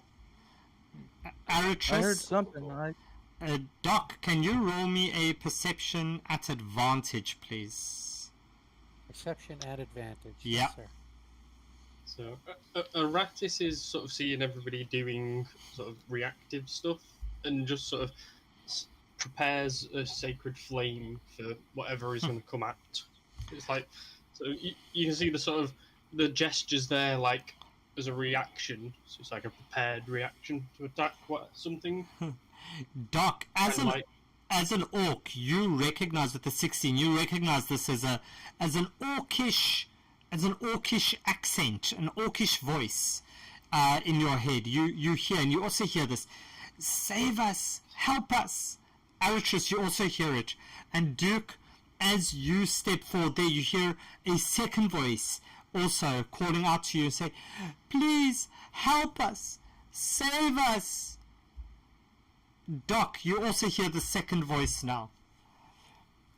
Okay. I know it's in my head, but does it seem directional? Like, is it coming from up ahead of us, or? Well, Can I tell it's still a little bit faint, but the second voice is getting a little bit louder. Guys, you all hear those voices, or? yeah, that's Orcish, and because Aratis Yeah. knows Orcish, it is able to. There's something. Yeah. Steve also knows Orcish as well. Yes. Aratis is looking at this pillar or whatever's ahead, and is sort of like, I'm going to stay away from those tendrils. Yeah, So Steve, we're all hearing the voices in my head? Yeah, Steve wasn't hearing it, and now he's hearing it. Now he's hearing both voices. Oh. As you step forward and you look ahead, and Aratris, can you roll me a perception, please? I can indeed. It's going to be an 18. So you look ahead and you see these stalks of these slimy violet mushrooms. They're like as tall as a person, and they dot this cavern ahead of you. You see these mycelial tendrils drift from the domed roof. There's this soft pulsing mauve glow, and you see these two humanoid figures lying suspended in the strands, 10 feet above the cavern floor, and you see through their flesh, you see these tendrils that's like intertwined with their flesh, as you see them, as the one says, help me. So the tendrils are coming out of the mushrooms. Yeah, and this one, he says, help me, my name is Conrad, help me, please. And this one, you hear this all in your head, and Doc, you hear this one in your head, almost shouting at you in Orcish, saying, kinsman, save me. Oh, they look rough. And so the tendrils, they're not just like wrapped around their wrists and stuff, they're actually into their bodies? Yeah, it's like intertwined. Yeah. I say we just walk by them. They shout, they're in agony, no, just save us. I'm getting some serious like siren vibes out of this. Aratis is going to look at this one. That's like if these guys are intertwined with these mushrooms, maybe the mushrooms are like being the person, like brain. So being Aratis is going to look for them. We're going to perceive this one next to us, make sure nothing's moving on this one next to us. Because if these vines are moving, is this one next to us moving? So, Aratris, you see them kind of like almost blowing a bit in the breeze. These tendrils, you know, there's like this the air as it moves through the cavern. You definitely see that, but you notice that this one over here, where Rugger is, you see this one is looking like maybe it's almost the if I can call it like the host, if I can say that, like it's like the main part of it, and everything emanates from kind of this one as it snakes over the roof and it spreads across. It's like a violet mauve kind of mushroomy fungus thing. Does this perhaps look like the affliction that's been going around the whole country? Does it look like these guys are starting to turn into what the deceased are turning into, at least so that we've heard about? Can you roll me a medicine check, please? And I'll keep up the guidance for you. Lovely.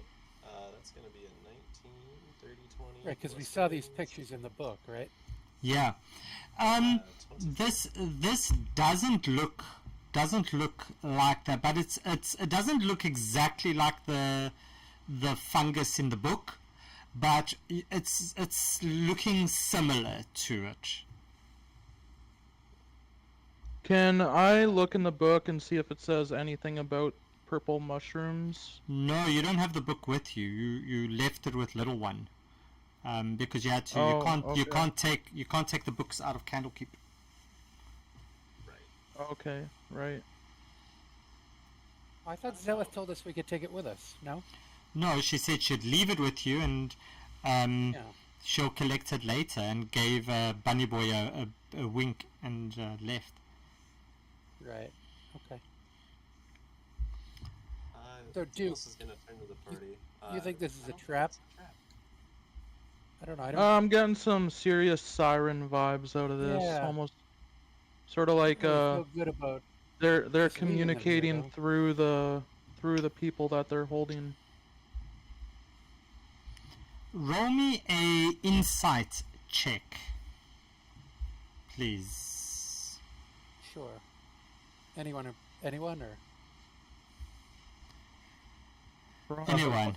Anyone, it's fine. So Duke, you... I am going to use one of my features. I believe I have a feature that allows me to... Tactical mind. Yeah, tactical mind, where Okay. I add a D10. Yeah, you can add a D10.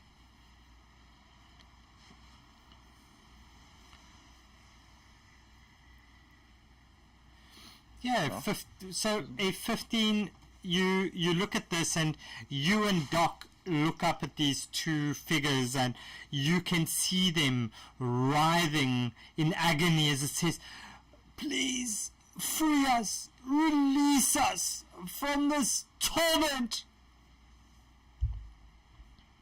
As you can see, they are frightened, they are exhausted, they are like restrained by these things, like these things are like growing almost out of them, and think like Japanese bamboo torture, like these things are just growing through their bodies, you know. It's like you can see this pain in them, and they are all they're crying as the blood kind of just drips down these tendrils with every movement that these tendrils blow a little bit in the breeze. As these things just, it's not a good sight. Are we gonna Guys, hunt down the mushrooms, or yeah, I'm not sure that there's much helping these two. We could certainly make this quicker for them. we can definitely do Yeah. that. Shout up to Rugger. Quick or save? Sorry, what do you ask, Raga? Yeah. Would you like this quicker, or should we save you? This torment is hell. Whatever you decide. Probably put them out of their misery. I don't think Demos Light 'em up! way to help. Yeah. All right, I'm gonna. Do I still have Spirit Guardians up, or is it? Do you think the 10 minutes is up? I'll Roll me a persuasion. Anything over 18 is that it's up. Otherwise, it's down. Okay. Persuasion. Yeah, just a persuasion. We'll do it. I'm not going to decide. Let the dice decide. Sure. Yeah, no, it's done. Right, it is down. Okay. I'll shoot it with my vicious longbow. Okay. So you're shooting at the one at Drago or the one at Conrad? I guess Conrad for now. Okay. So yeah, So roll me your attack. While he's doing that, I'm gonna Sacred Flame on the tendrils to see if I can make them burn and drop him. Cool. Yeah, that's a good idea. Duke, that hits. Can you roll me your damage there, please?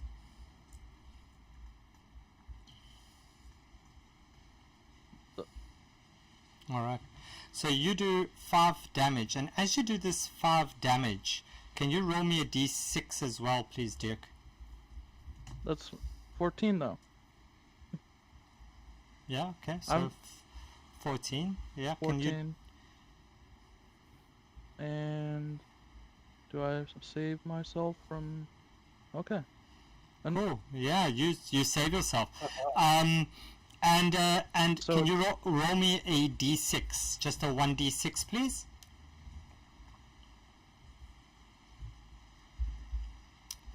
So suddenly, you look around as you see this spores kind of come up from the ground.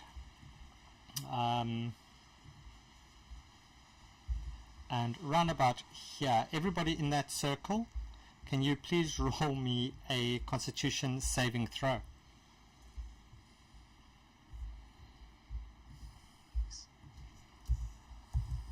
Is this some sort of poison? Yeah. I have advantage against poisons.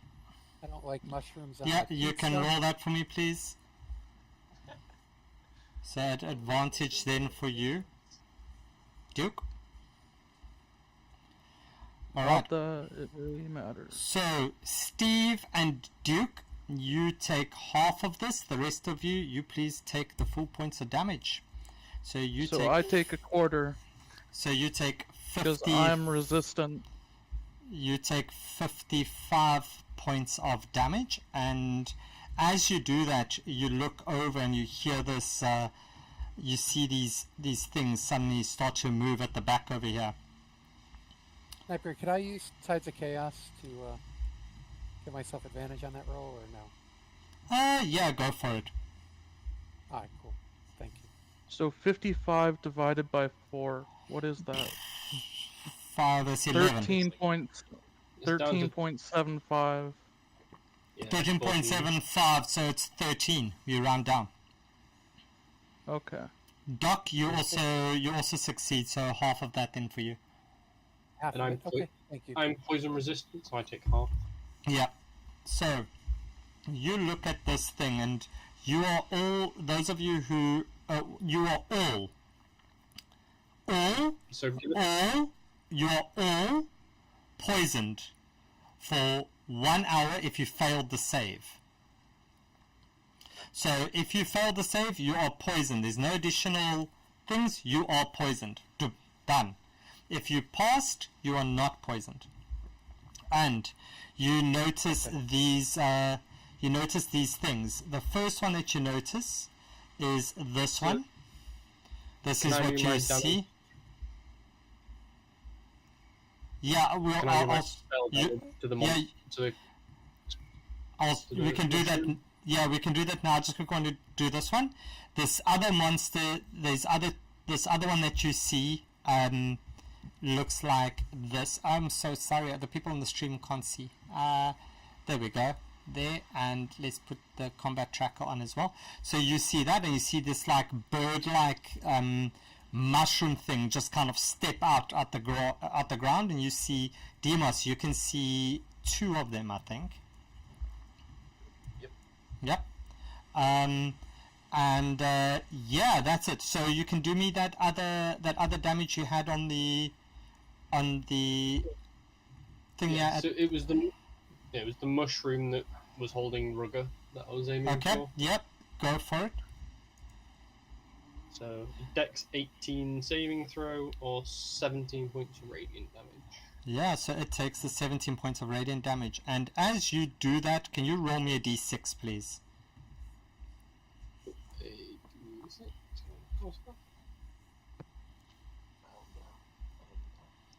6. And you suddenly, in that same area, so that's going to affect all of you, you feel this psychic energy fill this. And can you please roll me an intelligence saving throw? Everyone? Everyone. A 2. That's a fail. A Demos passes. Duke fails. Doc fails. Everybody else fails. Alright. So you take the following psychic damage. Obviously, if you are if you're successful, you take half. If you, yeah, you know the deal. So you take 33, and if you failed, you are stunned for 1 minute. Minute?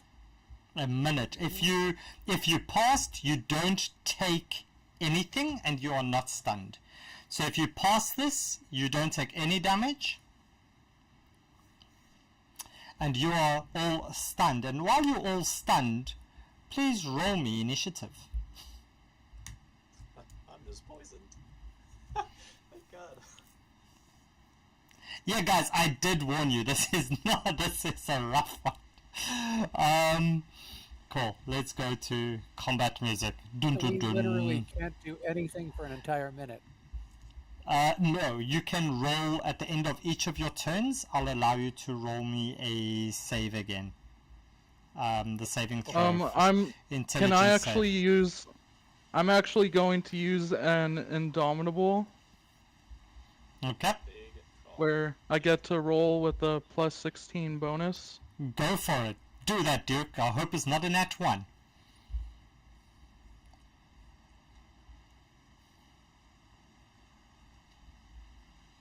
Oh yeah, you pass. Alright.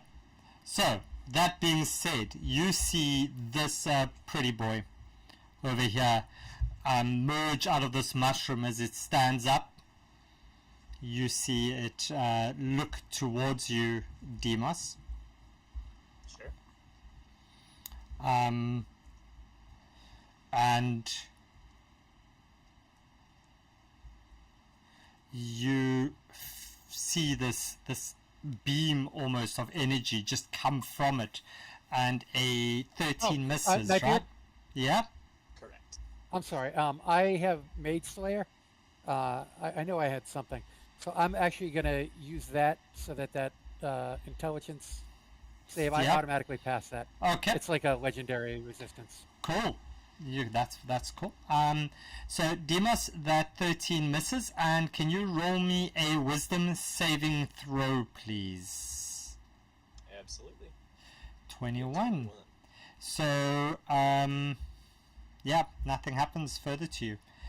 Steve, that means that it is your turn. You are stunned, so you literally can't do anything.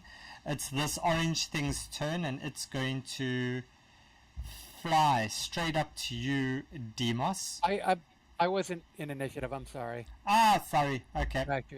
That's okay. I'm sorry. Go, Doc. It's your turn. What you doing? Okay. Can you guys call out to me who's poisoned, or is it the one with the skulls on it that's poisoned? Yeah. So Aratris. So I is the only one. think Aratris is the only one that ended up being poisoned. No, I got I got poisoned too. both. I avoided the stun. I got poisoned and stunned. Oh no. Did you roll? Did you roll your intelligence at disadvantage? Of course. Okay. I'm just checking. That's why I got stunned. I'm That's just why checking. I got stunned. All right. So, Eric, shit. So you're stunned. God damn it. You know what? Let me get the poison off you right now. I'm going to. I'm going to cast Lesser Restoration on Aratrus. all right. Can that not get rid of stun? That's greater, I think. Oh yeah, good. Hold on. You know what? I do have. Stunned I can act. You're right. Stunned is worse, right? So, exhaustion, a curse. No. Even greater doesn't get rid of that. Shit. Oh wow. Damn. Blinded, deafened, paralyzed, or poisoned for lesser. I don't see any way to get rid of stunned. But I'll get the poisoned off you at least. Alright, so he should not be poisoned anymore. Okay, And- so stunned is for that's one. We said it's for 1 minute, eh? So that's 10 turns. 10 full rounds. Okay. The worst thing for any player. And I'm going to...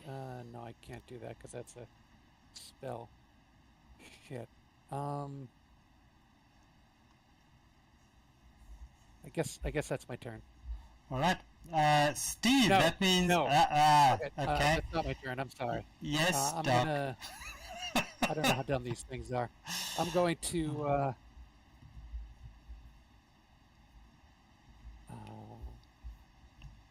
I'm going to invoke duplicity. Big D time. Okay. Nice. Let's absolutely shock the stream. There's your D. You just got the one? I'm just checking. Yeah, just just the one big D. It's just And, the one I'll big put one. it All the others are small. Okay, so there's somewhere your like that. there's your big D. You drop it over there. Move back. Weird. Okay. Yep. Okay. Steve, you are stunned, but you can make me your intelligence saving throw, please.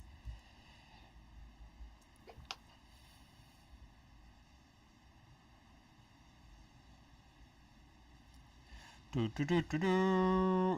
it's a 16. Wow, that's not a bad roll for a barbarian.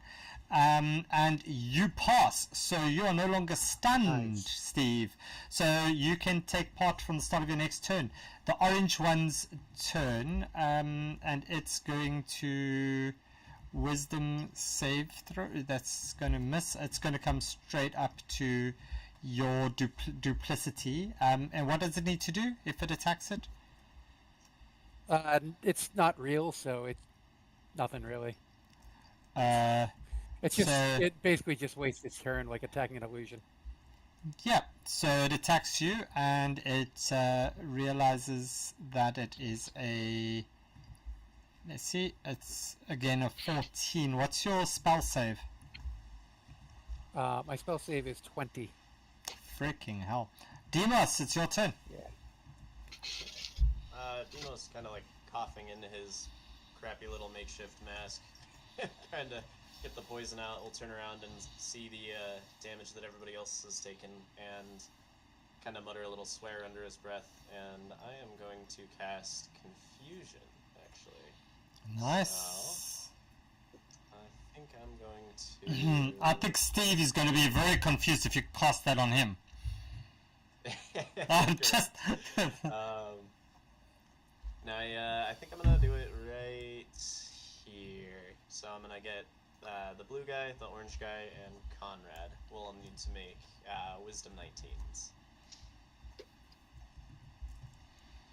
Okay, and what's the result of it? If they are then they become? After that, then they become confused, so at the start of their turn, they will roll a d10 to determine their action or behavior. Okay, so let's do that one. And we... wisdom roll. They both succeed. Really? Oh, dang. Yeah, Okay. if you don't, I'll show you in the... I'll drop it in the chat, just to prove they really did succeed. That's okay. That's just crazy. I had DC 19, so that is unfortunate. Yeah, it doesn't happen. It doesn't happen often. But they're DC 19 and they both succeeded. The one got a 19 and the other one got a 28. Okay. Sounds good. Yeah, and I'm going to delete that. Done. Gone. Demos is going to run for the hills after that, and he's going to back up 40 feet. Okay. Duke, that means that it's your turn. Duke? Okay, Duke is gonna move over here.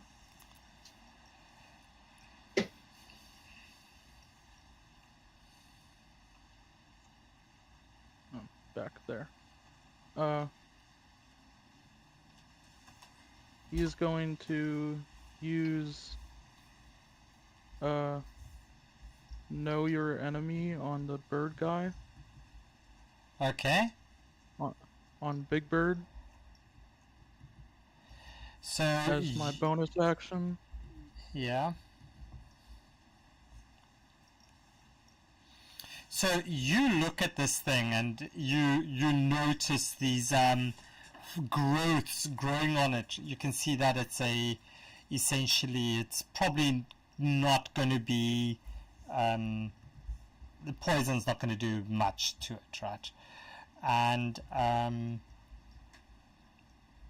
you also kind of you see that this cold fire and lightning probably won't do much damage to it. Okay. And that's pretty much it. All right. And I'm just gonna share that with the rest of the party as well. Okay. Oops, I moved Doc Sub. I don't know how I'm able to move them. Yeah, you can move them. You could Okay. always move Fire them. and lightning, you said? Yeah. Yeah, and poison is not gonna work. Okay. And so I'm gonna use my my vicious longbow against the blue guy. Okay. Go for it. 29 hits.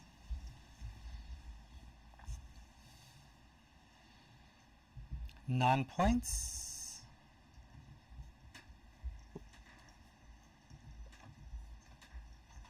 And another 9.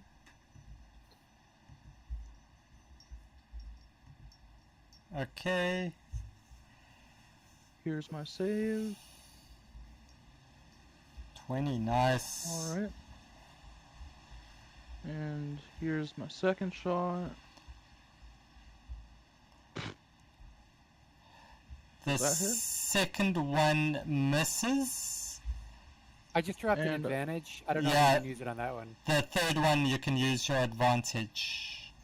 I will swap it up with a precision strike to make that an 18 to hit. That hits. So, yeah. Okay. So that is 10 damage on the second Alright. shot. So as you do the second shot and it takes us 10 points of damage, you suddenly see You made that an 18, hey? So as you do this 10 damage on the 7, this 10 damage, you see this thing suddenly, this whirlwind come around it as this, as the spores just blow your thing away, and your arrow away, and suddenly you see this thing just disappear, and the next thing, it appears over here next to Steve and Doc. And Steve and Doc, you are both blinded until the end of this creature's next turn as these spores come into your eyes. Okay, well, I still have my other shots. Yep. So this one's at advantage.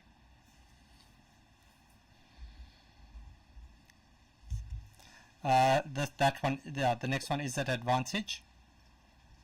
30, that's a crit. As it stands almost next to you, you spot it and you give it a good old wallop. Roll me your damage, please. Crit.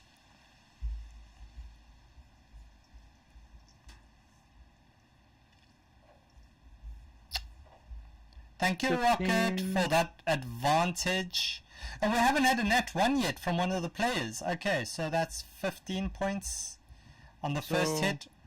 Okay. And then it doesn't give me an option for crit on the explosive, so I'll just roll that twice, I guess. Yeah, just roll that one twice. Oh. So that's 9 and a...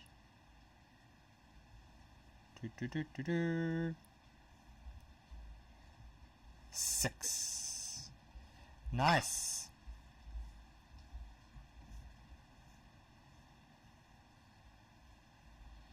Okay. Another nat 20. Wow. Come on. Above VTT. Yo. Save some of those nat 20s for the DM.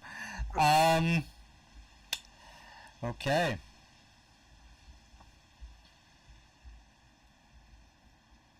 And that will be my turn, I guess. Alright. At the end of your turn, you see this thing suddenly turn towards you as it raises its little stick full of mushrooms, and it glances it straight at you, and it just holds it. And does a 18 hit you, Duke? 18 does not hit. Cool. Next up is this one's turn, and it flies straight over to in between you two, and it's gonna go for you, Duke. As it does, the first one is a 17 that misses, and second one's a 9 that misses. I'm just such a cute bunny, it can't hit you. Think of infecting me.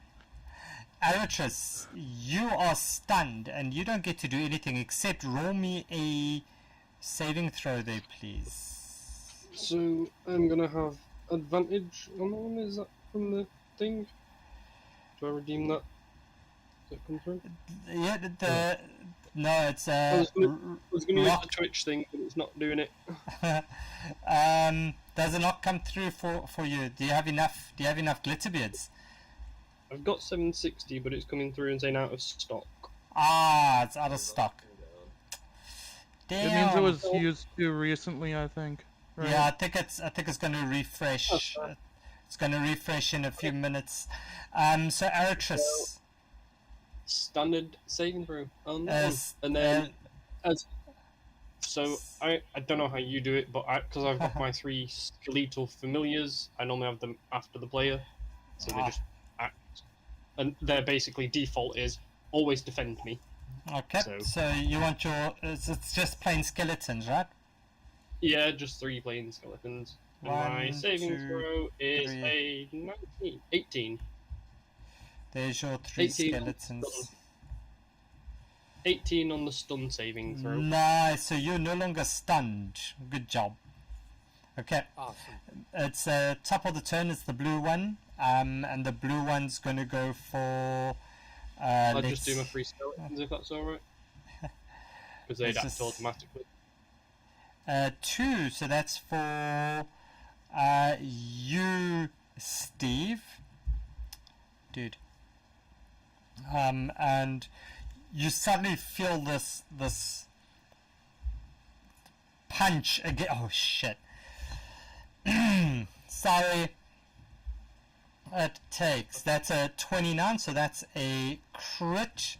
That does 26 points of bludgeoning damage. Whoa. Plus. I'm immune to critical hits, actually. You're joking. Nice. Fucking hell. Yeah. Okay. Damn it. Okay, so 20 points plus. So it's 20 points plus the 11 as necrotic, and you suddenly feel this thing overcome you, right? And you feel as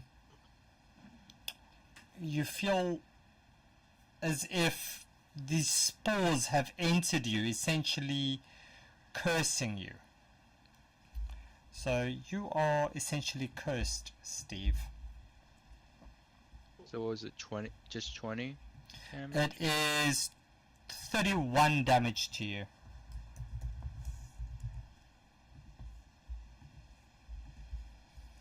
So I think it took a second to come through on mine. The skeletons on that blue thing, the 23 is 16 and a 13 to hit. Oh, did you wanted to attack with them? Yeah, so that is because they were always following me, so they're just like there as minions, and their default is if I'm attacked, attack something. Okay. So they would have just got three attacks as normal. So Cool. 23, 16, and a 13. Cool. You can roll me the damage on one. Only one of them hits. Okay. 6 points of piercing damage. Okay. Cool. So, yeah, Steve, you take the 31 points, and that was the first hit. And then you feel a Doc. You feel, shit. That's not going to hit you. And it's your turn, Doc. Okay. And Steve, you are no longer blinded.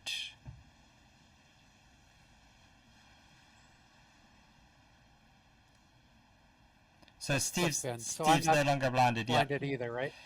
No, you're not blinded. Okay. Can you roll me your damage on your freaking nuclear babies? Yep. I was just turning on the aura, sorry. Yeah, I see that. That's how I knew you were going to do it. Let's see, we'll do this.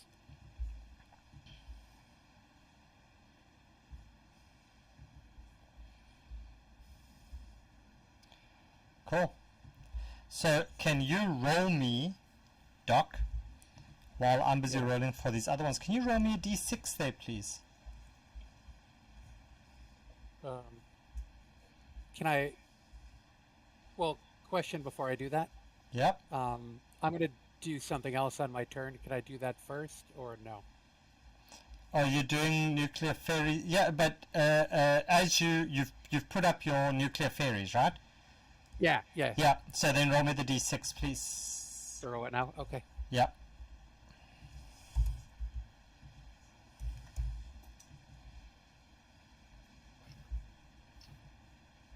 Ooh, that's a 1 passes, the other one fails on that one. Okay, and it's a 3. So, you guys are going to hate me so much. So everything in that space, please roll me a Constitution saving throw.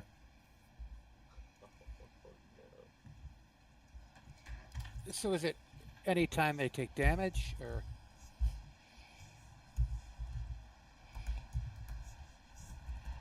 This is another one of those poison ones, right? Yep, that's another poison one.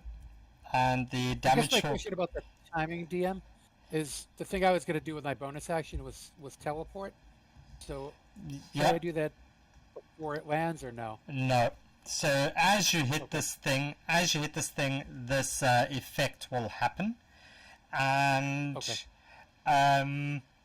everybody in that space takes that as poison. So that's poison for 1 hour on a failed save, and if you pass, you take half damage. So it's 55 and poison for an hour. Doc, you can then teleport, and as you teleport, you can roll me an insight check as well. Okay. So I made my con save, so it was half of 55. Is that? Yeah, half of Is that what you 55. Okay. So, we all saved? No. Aritris failed. Steve failed. Dead now, actually. Duke passed. Doc passed.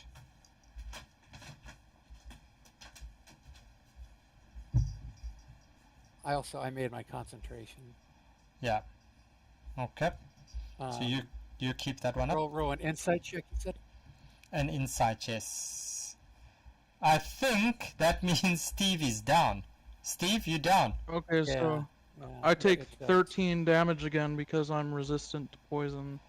Yep, you can take your 13. Steve is downed. Aritris is... Oh, wow. Okay. I got an 11 on the inside check. So, yeah, an 11. Doc, you realize as you look at these things in front of you, they're not seemingly controlling any spores at the moment. So you don't see this poison or anything come from them. Okay. Huh.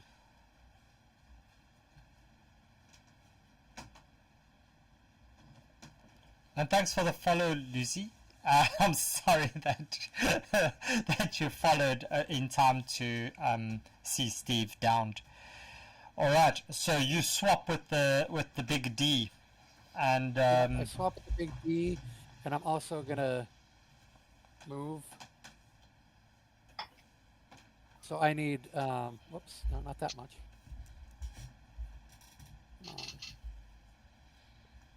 Just enough to. Damn it. And what was our ruling that we had on the things? We said it only takes the damage once from your nuclear fairies on a turn, right? On its turn. Yeah, no, on your turn. So if you move into its space and out and then back in, it can't take multiple times of damage. Just Not the on once. not on the same turn. I have a tricky way to do that, but it would take. I'd have to hold an action and wait for another turn. Yes, on my turn, I can only take it once. Okay, now I am just confirming what we said. So this is a wisdom save, and a 10. It fails, so it takes. And I need Conrad and Ragatugas as well. I'm gonna put them out of their misery if I can. Yeah, they just auto fail. They did. Okay, so 36 radiant. And as they die, you just hear this, "Thank you," and they die. So it's 36 radiant damage for that one. Okay. Cool. Right, and that's it for me. Cool. Steve, if you look on your character sheet, on the top right where your health and things would be, there's a little skull at this stage. So if you can click on that skull, and then you'll see that your bar jumps out on the right, and then it's going to give you an option it says roll death save throws. Now I just want to try something. If there on the right hand side it says roll, do you see there is the one that says send to Dungeon Master? If you right click on the roll,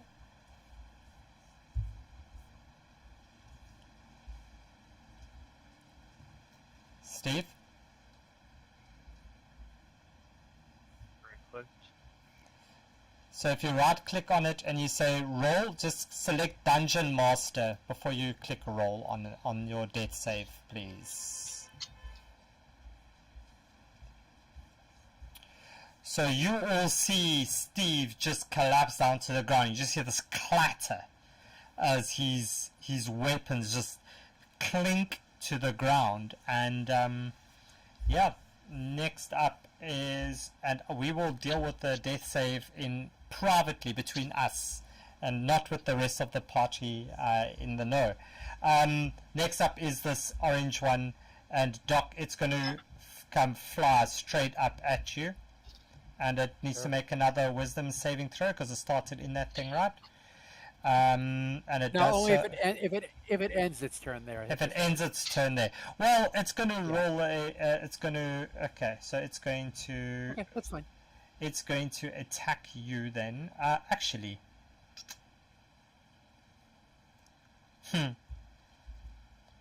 Its movement drops to half because it's in there as well, so Yeah. it's limited. Can you make me a Constitution saving throw, please? Sure. Happy to do so. 9. You suddenly feel yourself you hear this thunderous roar, the screech next to you as this mycelium creature just lets out, and you see the spores come flying past you. You take 9 points of thunder damage, and you are stunned until this creature's next turn. Till the end of this creature's next turn. Me? Nope. Is everything here stunned? Everything here is stunned. This is crazy. And that is, I want to say I did not write this game. I'm just running this game as close to rules as written as possible, as we've done for the rest of Candlekeep. It is You said it was 9 thunder? 9 thunder damage. So it's just plain And 9 of course- thunder damage, and you are stunned. Yeah, the important thing means- isn't the damage. The important thing is The fairies it's get about to go dropped. away. Okay, so Demos, it is your turn. Alright. Demos is gonna kinda like hurriedly flip through his spellbook, trying to look through what he can do to help out in the situation, and in a brief moment he's gonna find the page that he was looking for. He's like, ah ha ha ha, this is the one. And he's gonna cast Tasha's Otherworldly Guise. So as he does so, you're gonna see some purple wings sprout from his back, basically gonna look more like a Cambion than a Tiefling. But I am going to gain a flying speed of 40 feet. I am going to choose lower, so I'm going to become immune to fire and poison damage, as well as the poison condition, and bump up my AC. Nice! Cool! So That you being said, you're sprouting wings. yep. Awesome! I love that. Okay, cool. Let's see. And you attack twice when you instead of once. Correct. And So you it's get an kinda like extra- an Eldritch Blast, like Yeah. Blade-esque. Okay. awesome. So all your weapon attacks yeah. are magical. Spell casting a modifier, and you attack twice. That's so cool. Dude! Yeah. Okay, go for it. Let's see what you're doing. So, that's a bonus action spell, crazily enough. Action, I am going to run up to Steve and very anticlimactically pull out our new Kiagatem's ointment and take the utilize action and rub a little slab on him. All Try right. and get So, him back up. so you rub a little on him, and that's what did we say? That's ointment. That's what I have the, forgot. item in my inventory, so it's Yeah, I 2d8 forgot. plus 2. Yeah, 2d8 plus 2, the restorative ointment, that's it. So you can roll that 2d8 plus 2, and yeah, that removes the poison condition if you had it. So that's 16 points, Steve, that you get back. So you heal for 16 points, You are still prone though as you drop to the ground, but you do get 16 points as you look up and you see Demos suddenly standing there with his wings stretched out, and he's rubbing you gently with some very interesting salve ointment, I guess.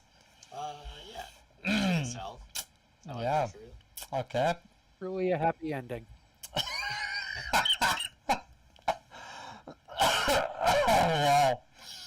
Wow. Wow. Whew. It's getting hot in here. Okay, Demos, anything else? I believe I've got about 10 feet of movement left, so after that, I'm just gonna actually fly up 10 feet into the air. Alright, well, I guess, how big are the ceilings in here? Yeah, we said the ceilings are about 20 feet up. Okay, sweet. So yeah, I would just, after that, use these new wings and just fly 10 feet directly up after getting Steve back up. Cool. That's it. And Duke, that means it's your turn, sir. All right. I will shoot the blue spore guy. Yep.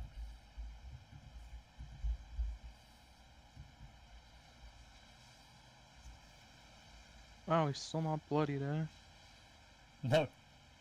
14 misses. Okay, I will use my precision strike to add something. Oh my god, that still doesn't Yep, work. that doesn't hit. Damn. Oh, who had me? Okay, so who had Duke as rolling the first nat 1? Let's have a look. Dude, I have no idea. Nobody! Went away before I got confused. Oh, nobody had it. Okay, so let's say we had first player downed. Let's see who's gonna. Let's do one to see who's gonna kill the blue dude. Who's gonna get the final shot on the blue dude? And we'll do a quick 2 minutes timer on that one. Duke, as you roll that, yeah, it hits. So 26 hits him. Okay. At least one of the shots hit. Okay, and that does 11.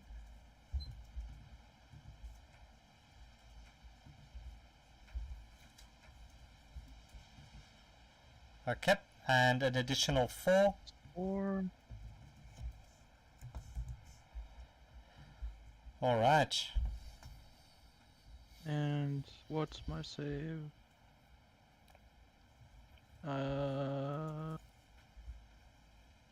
4. Your save was 4. 2 points. Okay. And I was a little annoyed that I didn't get all the hits in I wanted to, so I'm gonna use my action surge. Okay, go for it.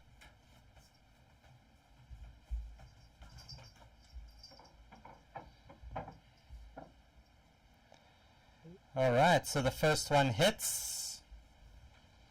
The second one, as you do this, the second one, you see suddenly this cloud come past it again, or over it again, and it misses as it teleports right over here, Aritris. And as it does Here's the that, damage for the first shot. all 3 of you are blinded, please. So the 8 points on the first one, yeah, that's good. Okay, so the second one misses. No saving throw against that? No saving throw So against that Aritris. As these spores come So at the you, and One shot had 14 damage, yeah, and then And then you roll need to- against And then you need to, yeah, your deck save you failed, so you take damage again.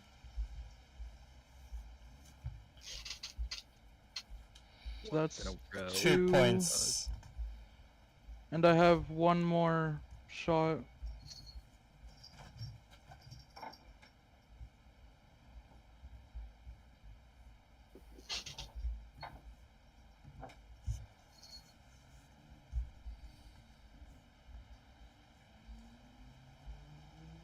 '23 hits.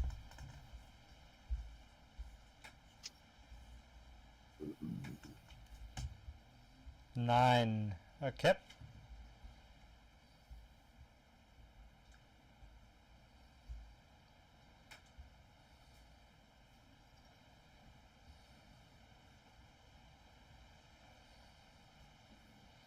Seven. Okay. Nice. And then your your things? Oh, another nat one. Your Wow, I'm dude. getting nat ones all over You the place are, now. you rolled enough nat 20s in all the previous games. Above VTT strikes back. No, it's just randomized. Yeah. It's 100% randomized. Okay. Earlier I was getting all nat 20s and now I'm getting all nat ones. I know, it's crazy how that works. And that's 3 points of damage to you. And is that your turn, Duke? Yeah. And as you wrap up your turn, Aritris, you suddenly just feel something towards you. A 13 misses, am I right? So next up is this one's, it's going to look at you, Duke. Can you make me a... Can you make me a Constitution saving throw, please? And Steve, let me do this. I'll do this. 20. Will everybody in that space make me... So that's all of you? Except Doc. Doc's already... No, Doc's already stunned. Can you all roll me a Constitution saving throw, please? Wait, what? Why didn't it do the +9?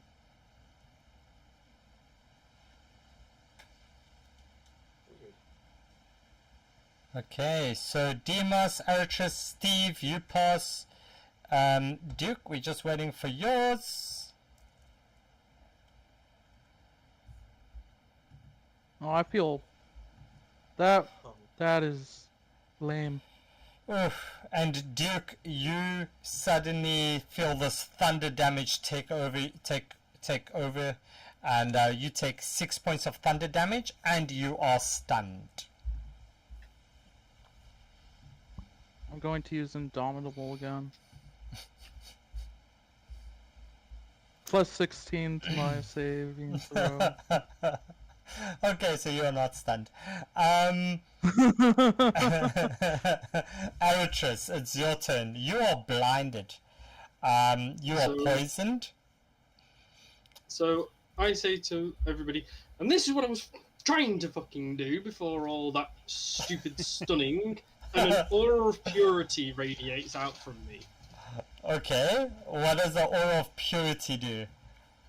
A 30-foot emanation from myself. Everybody within the aura has resistance to poison, and advantage on saving throws to avoid or end blinded, charmed, deafened, frightened, paralyzed, poisoned, and stunned. Nice, okay. This So, is yeah. what I was trying to do before that fucking thing happened in the first place.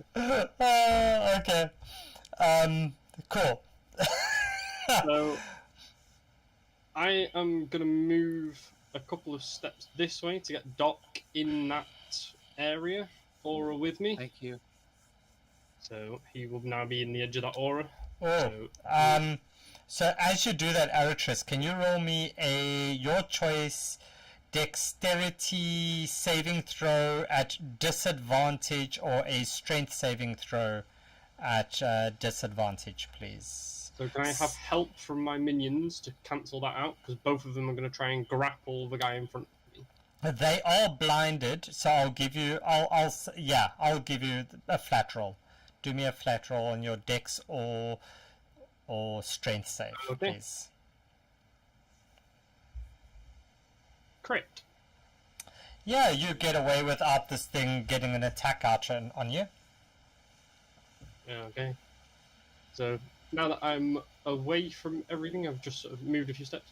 This third minion's going to step up and just make a sword attack against him. 'Cause Okay. that one didn't get blinded. 23 to hit. That's gonna hit. 7 points of piercing damage. Cool.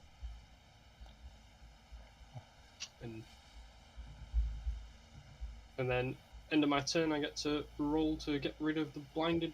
And do I roll to get rid of the poisoned as well? No, I'm now- you don't. You don't get. There's no. Yeah, no. The answer is no. Okay. On the so poisoned, just on the blinded condition. Is it Constitution saving throw? It is a you got blinded by the that one. It's just by the flashing up. yeah. It's just till the end of your turn. You immediately at the end of your turn you're fine. End of the mummy's next turn. So it's up till the end of the mummy's next turn, which is going to be now. The end of this when you're done. So that's okay. So, anything else? Is No. a bonus that I can do? No. Nothing else to do as a bonus. Cool. So at the end of your turn, Demos, you look over at this skeleton just smack this this blue boy, and you look and you see this green violet pulsing energy reach out towards you in a beam, and freaking misses. Alright, so it's the big boy's turn, and you suddenly look all and you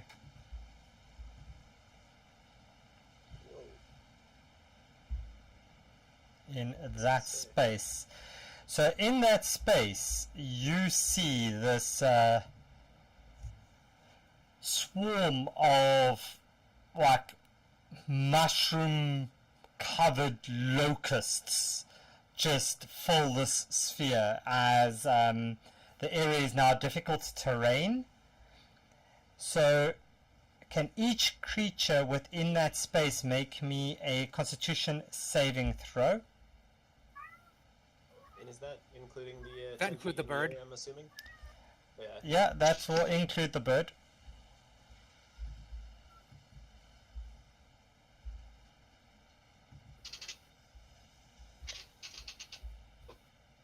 So which space? The Okay, there it is. yeah, the spiky stuff. I couldn't see the space. I was curious. Okay, so this thing, So- that thing Con- is fails. Steve is this passes. Right? Con save, yeah. Is this against poison?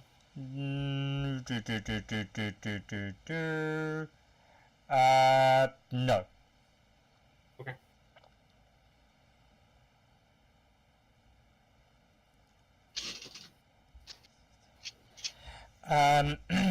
Okay, so let's see. It is everybody. It's just Steve that passes. So Steve. And Steve, me. And You rolled a 22. yeah. Wait, I don't see it. Oh, there, Duke. I don't know. It didn't show up on my one. So Duke passes and Steve passes. The rest take 49 points of Holy shit. piercing damage. Yay. And just checking. Do you take half damage on half success? half damage on a success? Yes. So it Okay, so is that's 24. Is that an action that it can take as well as the negative energy? Wow. So the negative energy wasn't on its turn. It was at the end of your turn. So 24 then? Yeah, 24. Yes. Okay. Okay. So that So is my heroic inspiration. okay. You're really not It's okay if you're really not helping Steve, are you? This now is 49. Sorry, Steve. So sorry, Steve. Doc, did you roll? Oh no, but you don't No, have to I'm roll. not Sorry. in it. So all these circles are confusing me. Wait. So that one took the 49, and then yeah, the rest of you. Okay, cool. So all three of my skeletons will be dead Okay. because of that. Because Baba's, they will not survive that much. Baba's Double scabies. dead. Does that creature take its own damage? Nope.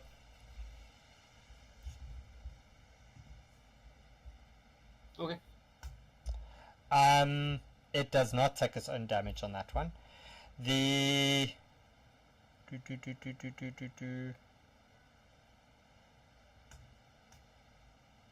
Just a question. Yes. Would Demos be like, is it a sphere, these thorns? Like, I'm sorry, I Yes, didn't it's hear. a 20-foot sphere. Yeah. Okay, so him So it goes up to- flying wouldn't change it. Nope. Okay. Okay. You know, So no longer flying, so I fall 10 feet down to the ground. all right. So that is that one's that turn. It will then move over this way. Actually, you know what?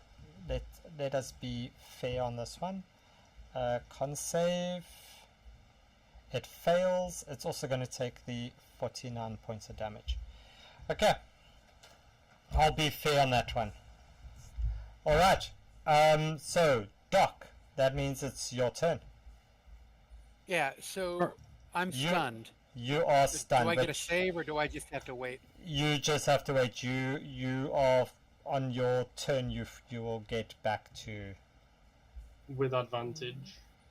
You will just till the end of that one's turn, so that will be fine. I basically just sit here and do nothing. Okay. Yeah. Okay. Damn you, bird.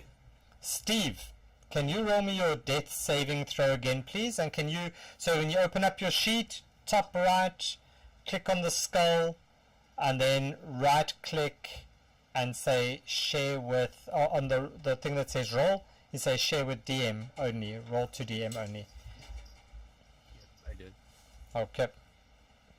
But since I got revived, does the saves reset? Yeah, each time Yeah. if you get healed up, if you take any healing, you get back up. That's it. Okay, Steve, I don't see, for some reason I'm not seeing your roll. Let me just check if it's coming through on the other one.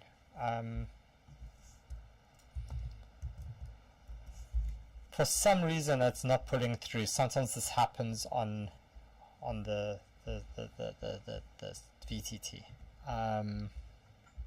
Especially with my games. For some reason I rolled too much apparently. I don't see it. Yeah, you Can do. you just roll? What was that death save? What did you roll? Show me. Didn't show you. Okay, can you just roll me a normal death save? Just roll to everyone, and we'll do that. Okay, so 1d20 it looks like. Yeah, just a d20.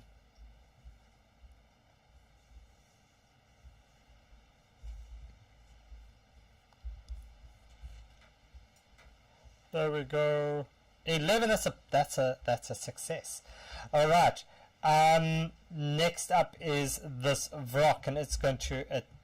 Oops. this creature. It's going to attack you. 21's going to hit you, Doc. Yeah. Do I? Question. Can I make a reaction or no? Yeah. Oh, you stunned, right? Yeah. I'm stunned until this turn is over. Is that? You have incapacitated condition, and attack rolls against you have advantage. Oh, okay. So yeah, that's not going to. Yeah, you're going to take 9 points, and then your favorite one plus 11 for poison. With resistance to poison. With resistance to poison, because you're just in that spot. Yeah. So 9 plus 5. The second attack against you is going to be a 13. That's going to miss. That's not going to hit, yeah. And then it's going to move over this way ever so slightly. Duke, that means that it's your turn. And as you start... Okay. Yeah? Sorry. At the end of its turn, I'm no longer stunned. So do I get an opportunity attack on it? It hasn't moved outside your 5 feet. Oh, right, you're right, it hasn't. It's just Yeah. weird because it's so big. Yeah, it's a bit of a so Duke, as you start your turn in that space, can you please make me a Constitution? Creature makes when it enters or ends its turn there. Okay, so never mind. Go for it. What you doing? It's rough terrain. It's difficult terrain, yeah. Okay. So I'm going to go up here. And as a bonus action, I'm going to give Steve a potion of healing. Nice. Which one are you giving him? Just the normal one. Yeah, I only have a normal one, unfortunately. Okay. Cool, dude. But it is still a potion of healing, nonetheless. Nice. Okay, well, 5 health is still 5 health. So, Steve, you are up with 5 health. And now I am going to use my rabbit hop. You go. To Yes. Get out of here. Bunny hop. Okay. And I'm going to shoot the blue guy with my bow. Go for it. Do it. You got this, Duke. You got him. Because he keeps being a weird meanie.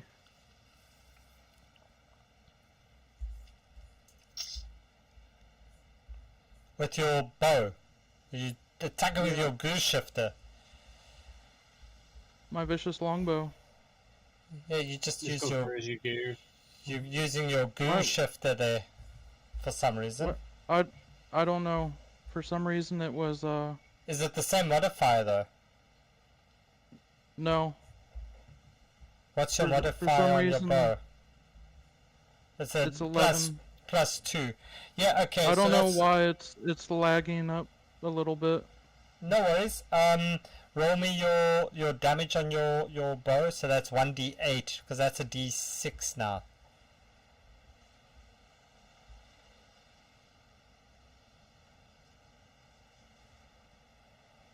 There we go. 1d8 plus 4. Yeah, for some reason it was lagging up a bit. Yeah, it's dude. So, how do you see this happening? I go over to Steve and see that he's all right. Then I just do a little flipperoo out of the thorns and be like, "Oh, you think you can run away from me?" And just shoot my bow through the thorns, just like Robin Hood style. See the bow following through all the thorns, just like it's a masterful aimed shot. Yeah. So you shoot it through all these locusts as you just see these locusts just suddenly part, and this arrow just flies straight and true, and yeah, you down this dude, and he drips down. His hand drips as he falls down, and his whole body just turns into this mush, and he kind of just melts into the ground. Nice work, Bunny. Then I'm gonna shoot the yellow guy that's still there beside the big D. Yep. With my remaining 2 shots. Nice. The yellow one hits.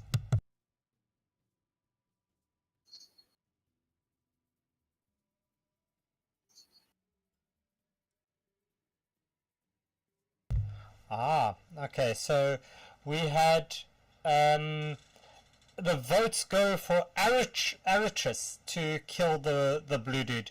So again, no predictions, no successful predictions. No. All right, but so the yellow one takes the 11 plus the extra 4 points, And I get the save. Nice. and you get the save. Nicely done. So you have one more attack. Come on, get the hit.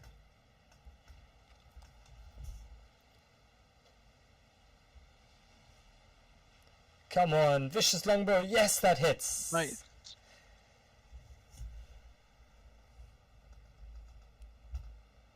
$11. Dun, dun, dun.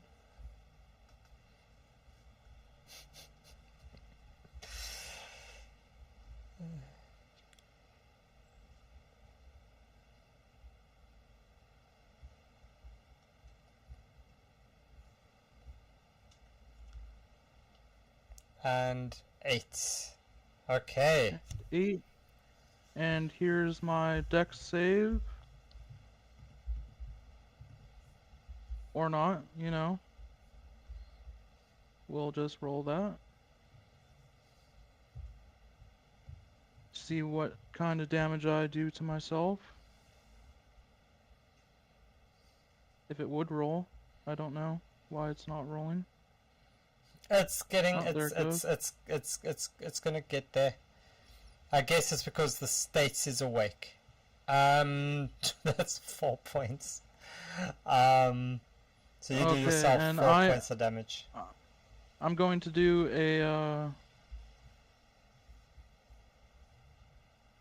I believe I have a rally superiority die. Okay.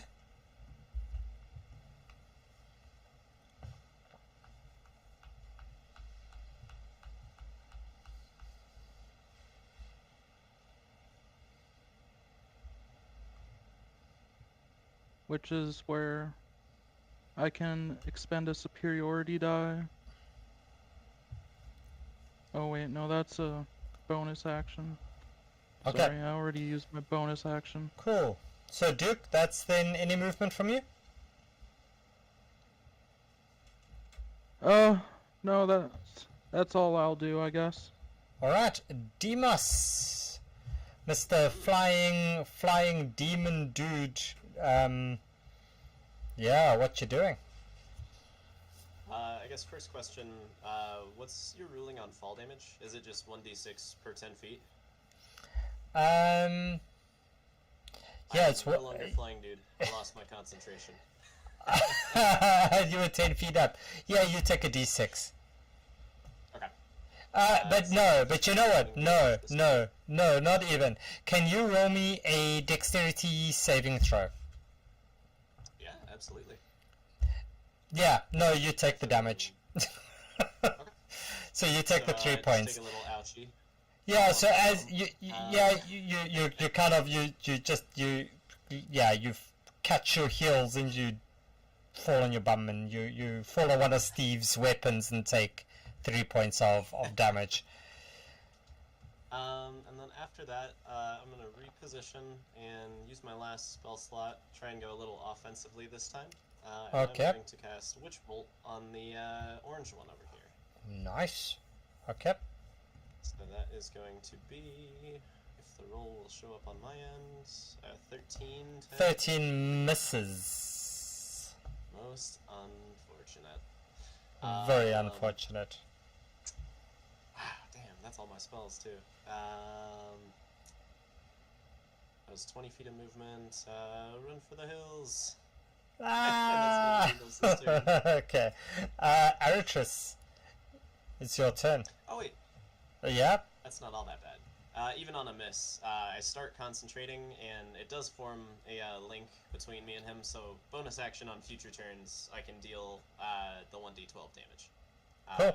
But that's it for this turn. Awesome. Aritris, it's your turn. Okay, so given that we are up against this particular guy that's nearby, I was going to cast that, but I think I still cast that. I'll just have to move. Ooh, who do I pick? I shall stay still instead, in that case, and I am going to cast a 4th level mass healing word. Oh, nice. Sorry, a 5th level mass healing Fifth- word, if I can find it. 5th level. Mass cure wounds. Cure wounds. Okay, here we go. 5d8. 22. 22 hit points.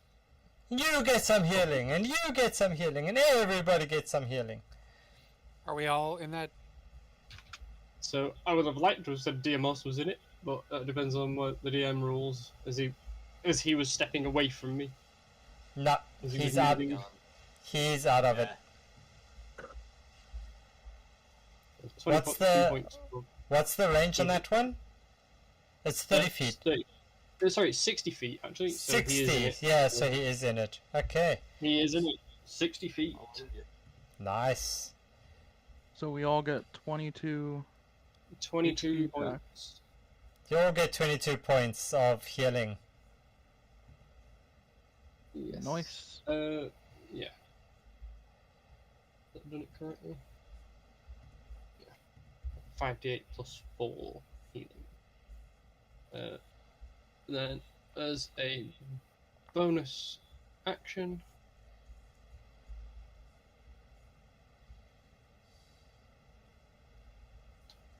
actually, So,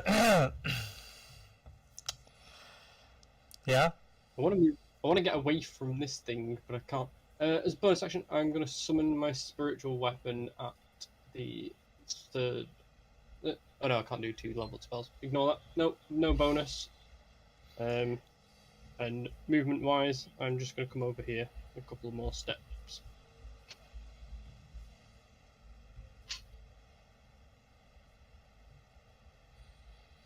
That's it. Okay. Deimos' witch bolt just goes around everybody. Rock, this one's turn as it looks up at you, Duke, and it comes down this way. And Stupid bird's still alive. it is such a cool bird. And can Duke and Steve's gonna hate me. Can everybody here please roll me a Constitution saving throw? With advantage. Duke and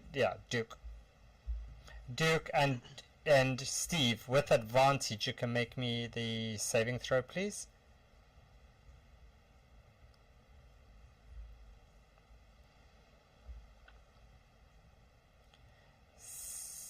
Steve passes. Steve. You pass. I said roll, damn it. It's rolling. Rolling. Come rolling. on. Oh my god. Did it pass? Nope. Come on. So, 10. Duke, you are now poisoned, sir. But this poison doesn't feel like a different. Feels like a different kind of poison to what you've previously experienced. This feels more like a high. And this feels more like your soul is being drawn into the netherworlds. And Doc, it's your turn. Feels more like the 70s. I wouldn't know. I wasn't alive in the 70s. Dun dun dun. Oh, man. Neither was I. Alright, I'm gonna...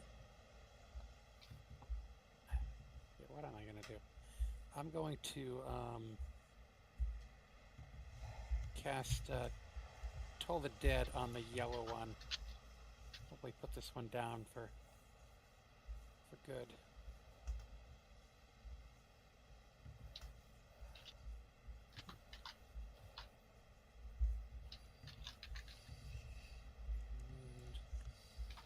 Sorry, trying to get to the 1d12 thing for it.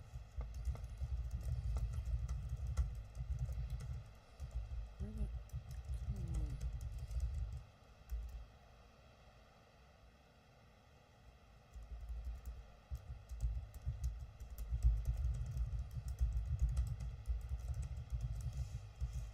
So it needs to make a save for me. DC 20 Wisdom. The yellow bird. The yellow bird, a wisdom saving throw coming up. Yeah. It takes 21 points of radiant damage. Cool. No, I'm sorry, 26, because it's 21 plus 5. Yep, happily.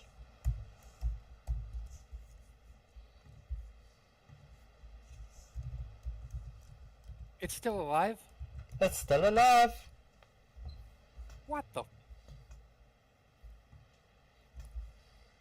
Okay. Yeah, these guys are crazy. And there's another prediction up on the stream, so you can go have a look at that one. But yeah, this one is it's still alive, Doc. Okay, I used my bonus action to get away from the orange one, and that's it for me. I really thought I was Awesome. gonna put that thing down. So Steve, Sorry, Duke. Steve, dear sir, I'm going to ask you very nicely to roll me a persuasion check at advantage.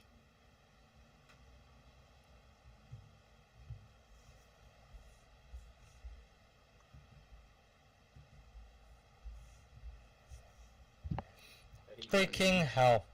Alright, so I'm going to tell you what happened. I'm going to play open cards, and I'm going to also give Steve, because he did roll above the DC. Steve was supposed to have died and not received any healing at all, because I forgot that he was cursed and he was not supposed to receive any healing. But because the DM messed up and Steve did roll high, Steve, you are up and you are free to move and do what you want to do, so go for it. My fault. My bad. DM, quick question. Yeah. When this fight is over, can we take a long rest? That's cheating. Yeah, we'll stop that one. Doc! Yay! Doc, you win. Okay. So it was Doc indeed, and yeah, Doc. Wow. Doc does get Doc. Yay! Sometimes you gotta play with the system. Sometimes you gotta game the game. All right. So Steve, what are you going to do, sir? First, I'm gonna enter rage Yeah. Kill that damn bird, Steve. as my bonus action, which does half my speed, but I still do have just enough movement to. Yeah, you can stand there. Yep.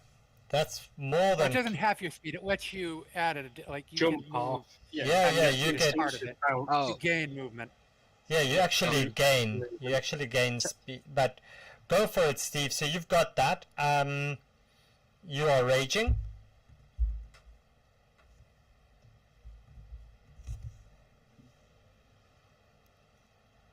And you're going to attack it.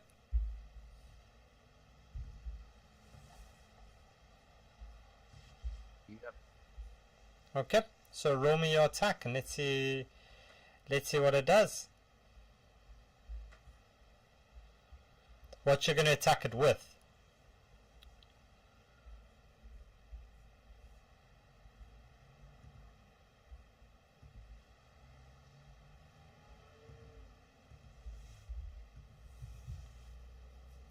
My great axe. Okay. So go for it. Roll me your attack with your great axe. So on your character sheet, just press the plus number next to your great axe. I think it's a +8 in your case.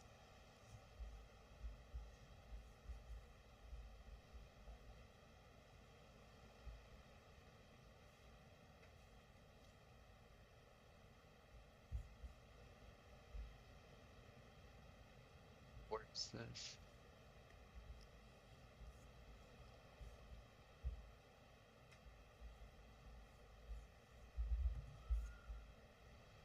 Forget where this is. Okay. So if you open up your character sheet, Steve, on the right hand side of the screen, right? It's got the thing that says actions, inventory, features and traits. You see that section? Yeah. So if you click on actions, all right, and then below that you'll see another menu that says all, attack, action, bonus action. Do you see those? Yep. So if you just click on the attack one or on all, it doesn't matter either of those two, you'll see the top option down there. It says great axe, and then next to it it says hit DC, and there's a +8 underneath it. Do you see that? No. Do you not see I that? think I need to wield it. Hold on a sec. I think But you- that's what was wrong. Yeah, you're looking for the great axe +1. Okay, there it is. Yeah. Ah, there we go. So it's a +9. Okay, so you click on it, and there we go. And because I'm raged, I believe I get an advantage on this. So if you're doing reckless attack on it, yeah.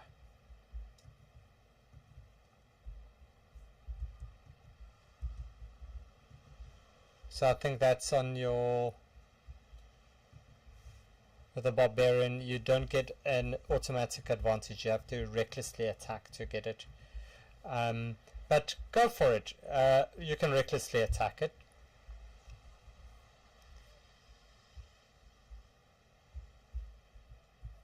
I have no idea if there's anything that does that on a higher level Bob.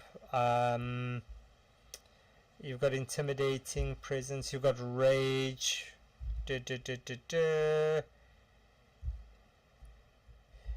Okay, so that's fine. You can roll me your attack against it with your +9.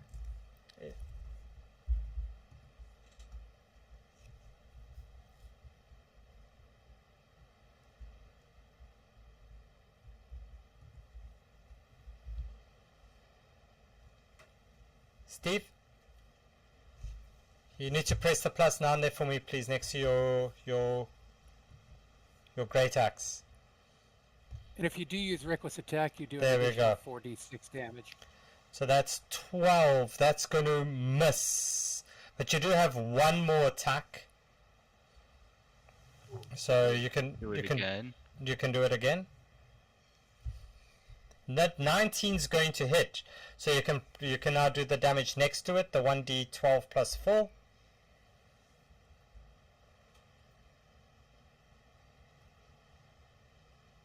And just click on that one and it will Something roll here it. about there's something on here about rage damage, but Yeah. I don't know where to find Yeah, it. add your It's strength at the mod. +4.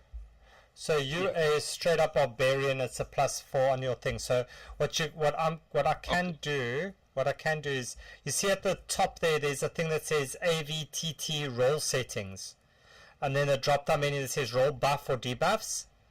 So you can click the rage one and then say +4, and keep that one just ticked. And then when you click it, it's going to.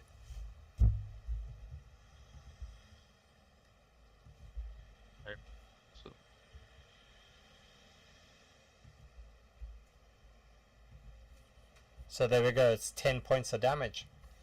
And then, sir, I'm going to ask you, how do you want to do this?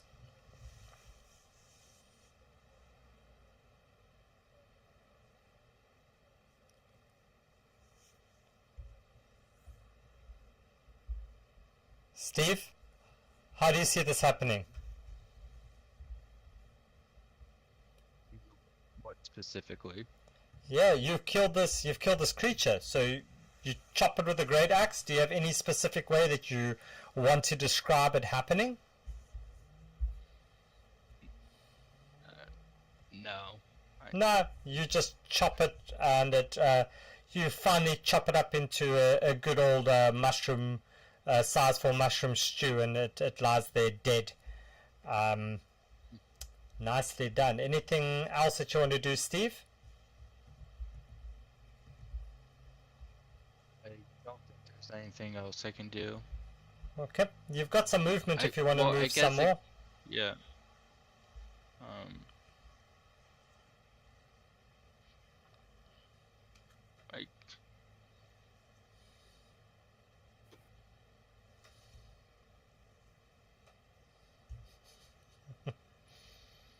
All right.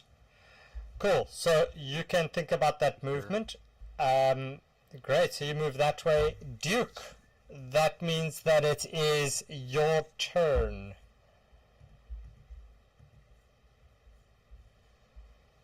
Okay. What happened to the orange one? The orange one's still there. Right, but you jumped over its turn. Ah, I did? Oh, nonsense. Sorry, my bad.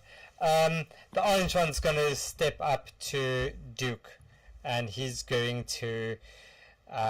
he can't do that, he can't do that.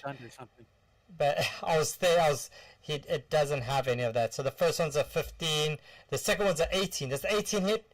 No. Nope. So now it's Duke. You see, I could have just as well not done anything.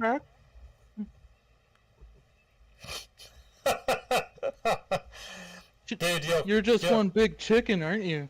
Yes, I'm just moldy KFC. Go for it, Duke. What you gonna do? Mind you, I'm just gonna... Duke. Wait. I just want to check. You are poisoned. You were poisoned. No, okay, never mind. Damn it.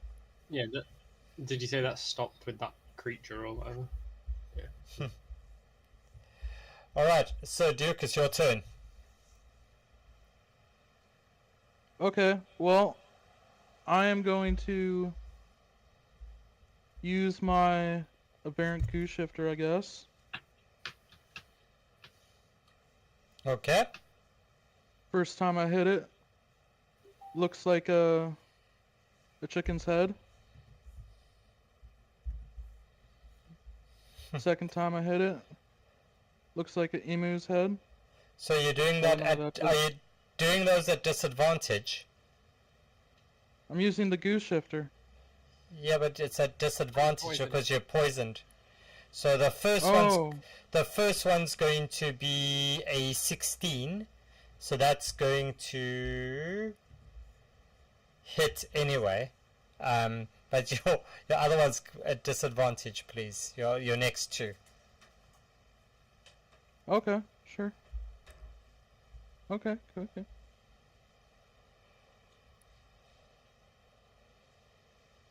Alright, and your second swing at it does that 11 misses. And your With the third precision swing, strike. and of course, add it. That's going to hit.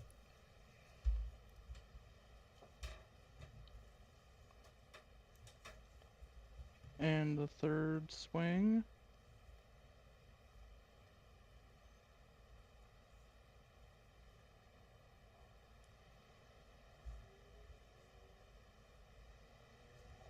All right. It's like a giant KFC chicken wing.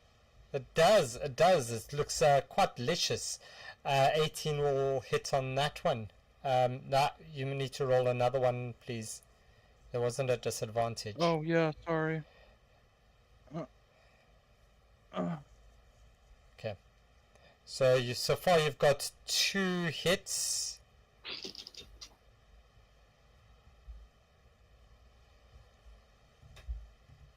Why is it not rolling properly? I don't know. It's not even adding the modifier. It does add it on the result. +9. That's a crit. So it's a disadvantage. It won't get the crit because So the first one was 18. yeah. So the 18 will hit. Okay, so that's 3 hits.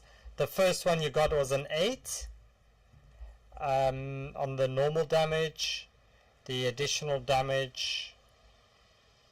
No, I'm just using the shifter. It doesn't get any. Oh, doesn't damage. it get? Oh, sorry. Yeah. So that's the second one is a 9, and the third damage. I'm so used to using that freaking bow with all the 17 different rolls. Cool.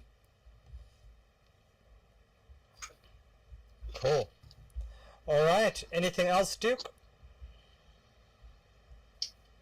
No, that's all I'll do. Demas. Alright. I am going to keep my turn pretty easy. As a bonus action, I'm going to activate my Witch Bolt, so it's just going to deal an additional d12 lightning damage. Okay. And since that tether is just there, it's going to take that 4. And as that happens, Demos is going to make his usual little finger gun and fire off 3 Eldritch Blasts at Nice. said orange guy. Go for it. So Kapow, there kapow, is kapow. Shot 1, That hits. That hits. and shot 3. That hits. Roll me your 3 damages there, please. Okay. 11. 11 and a 13 and a 8. That's it. Nicely done.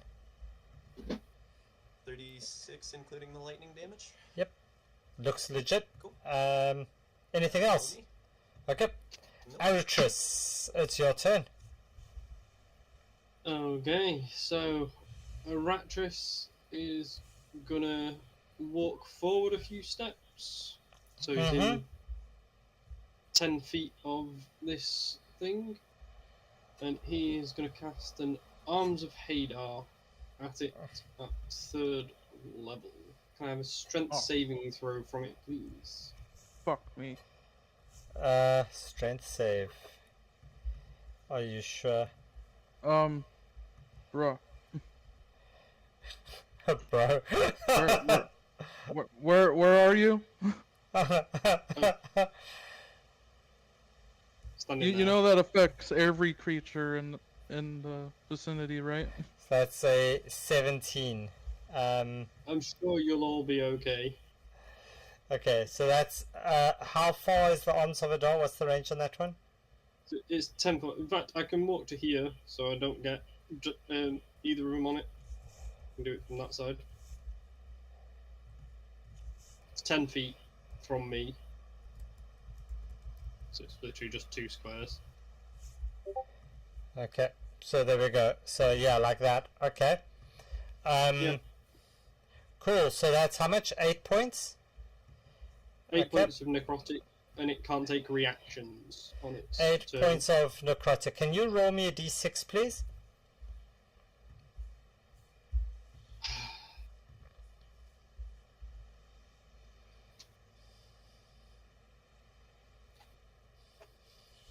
For 1.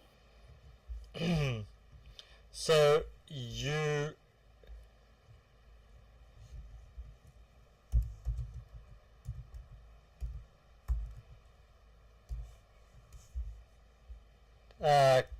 nat 20 hits, and that does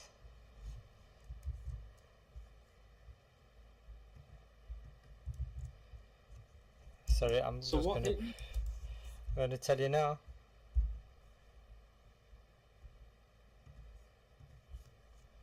But 40 it can't take reactions. 40 Right. points. 40 points of damage. So what's hitting me? Can I ask what's hitting me? So you see all these tendrils suddenly lash out at you. So can I have a strength throw from the tendrils as well, please? Because they're in the emanation. It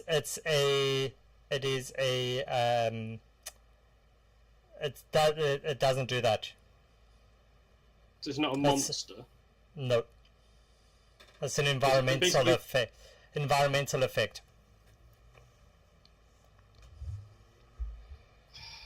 Well, I'm dead, so whatever.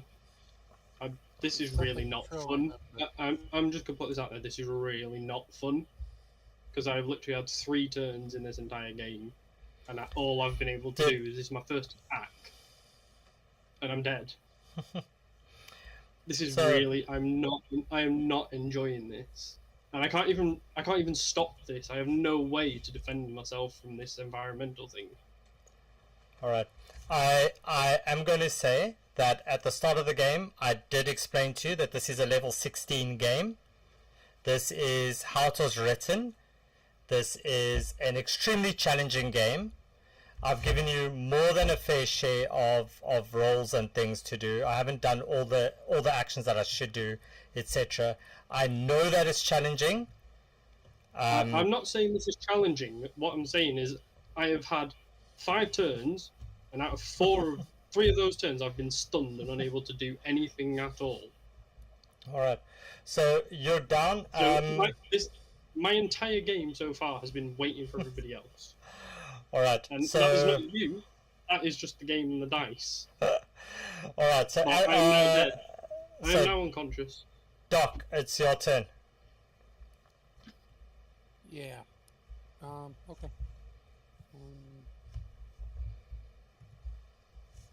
I'm gonna.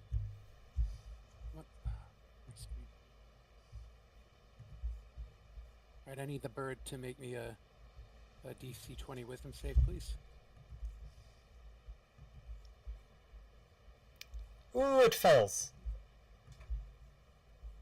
Okay, and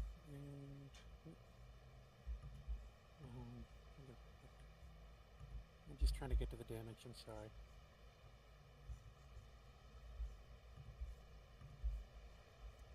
So 8 points. Plus Okay. 5.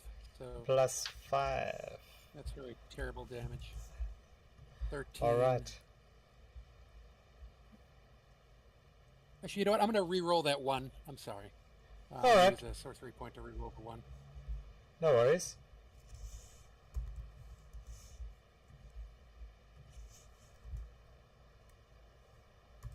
All right. So additional 2 points of damage. Better. So yeah, 10. Okay. And that's So just to go I'm gonna. back, can I just interrupt for a moment? So you've had us roll dice for what this environmental thing does on a 1 to 6. Every number so far, 1 or 6, has resulted in us being attacked by something. Yep. Is that just a standard thing? It's just automatic? Yep. There was it's not automatically hit. Each one has a saving throw which you guys made, or it was an attack roll which hit you. So that's it.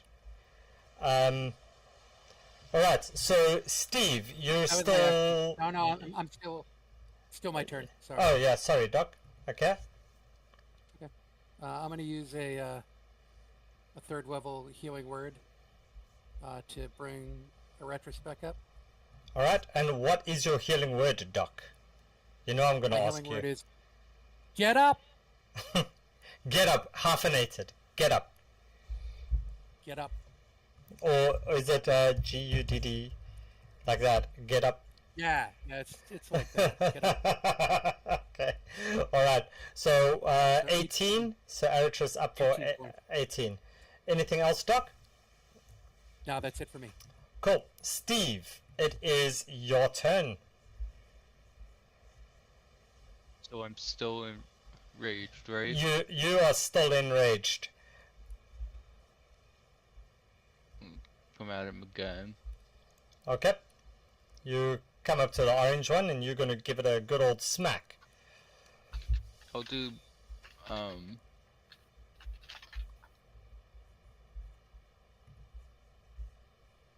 sick.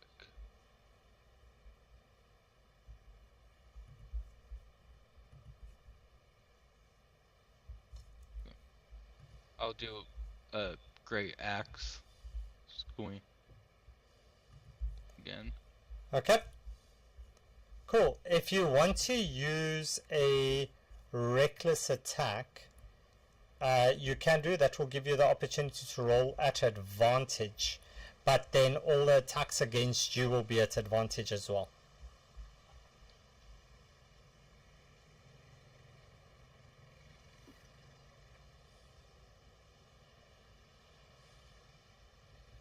So it's your choice.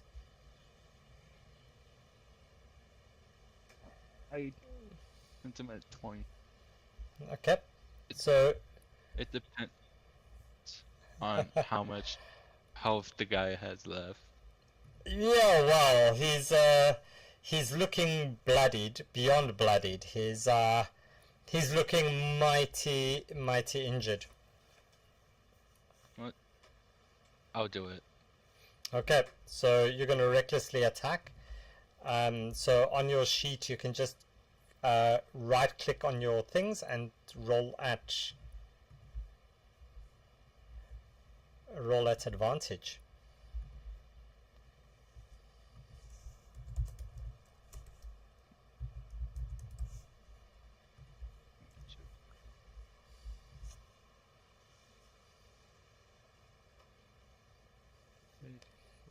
Advantage. Yeah, and then you say roll, and then that's the first one.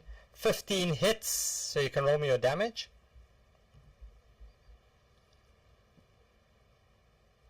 And then when you're done with that, you can roll me your second attack at advantage as well. The rolls are not doing much for me. You attacked recklessly, right? Yeah. Yeah. You do an extra 4d6 damage on that first hit. Yeah. Oh, really? Yep. As a berserker. It's Yeah. one Yeah, of your you've got- barbarian features.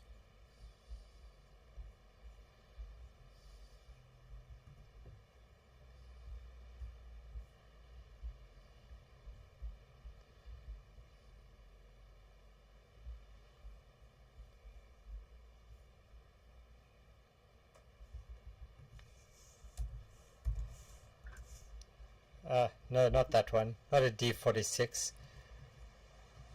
4d6. So you can just, Steve, you can just click on that one in the chat box.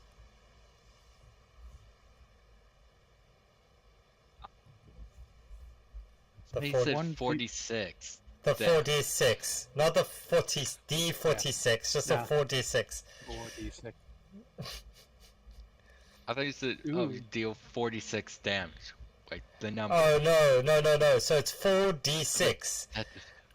Yeah, you need to roll. You need to roll those dice. Yeah. Okay. So that does an additional 12 points. All right. So Steve, question, sir. How do you want to do this one?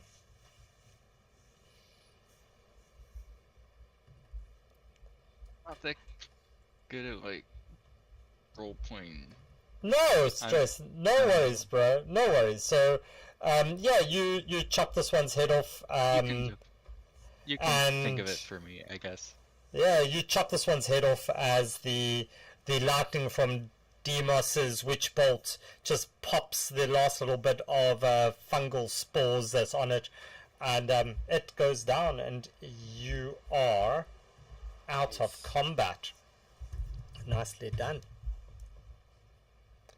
And as you look around and you assess the scene, you see Thunderwing, Doc not looking too fussed, to be honest. And you look around and you see a opening over here. You see a opening over here. You see another one down here and one on the side over there. So you see quite a few openings leading off this passage, and as you look at these and contemplate your next move, that is where we will leave the session for today. So next time we will take up and we will start in this spot, and yeah, we'll go further then. So help us out there, Thunderwing. Thunderwing is busy stroking Puss in the bag. Not too worried about. Does this look like an area we could take a rest, DM, or no? No. Okay. It does not look like an area you could take a rest. You can try if you want to, but it does not look safe with these tendrils just hanging from the ceiling, still swaying in the wind. Okay. Can I take a look at what like try and investigate these birds and see if they have any interesting sort of yeah, sure, go features for I may it. be able to take advantage of? So, roll me that one and let's see what you have.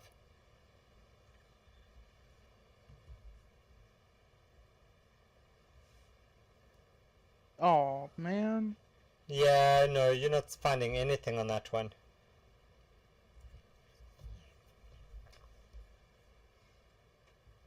So I'm going to suggest we all go back to the chamber before for 10 minutes. Sure. And so we go up in here, and that everybody else can defend me as I put my hands together for 10 minutes and do as a prayer of healing. Everybody gets a short rest and 3d8 hit points. That would be excellent. Very happily defend for that. And far enough away that we're not near this mushroom thing. Yeah. Look at the. I'm assuming your D has disappeared, Doc. The big D is no longer so visible. Yeah. Okay. No, Great. My D has faded. Yeah. faded. Let's just we'll call it Can I faded. investigate the boys? Yeah, you can investigate, Steve. And because you are, does it work? Does it work on investigation? That what's it? Primal knowledge thing of the barbarian. Let me just have a look. Acrobatics, perception, no. So it's you can roll me an investigation check there, please, Steve. It's still +6 anyway. So it's 4. Damn. Yeah, 10. you just see this pretty much rotten, moldy KFC birdie thing with all these mushrooms growing all over it. Yeah, you're not too impressed. Doc, can you roll me an investigation as you stand next to where this other dude dropped down? Yeah, of course. Investigation.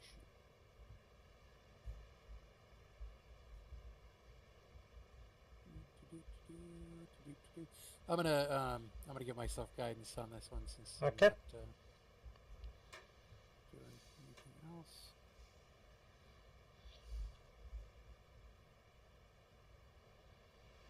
else. $16.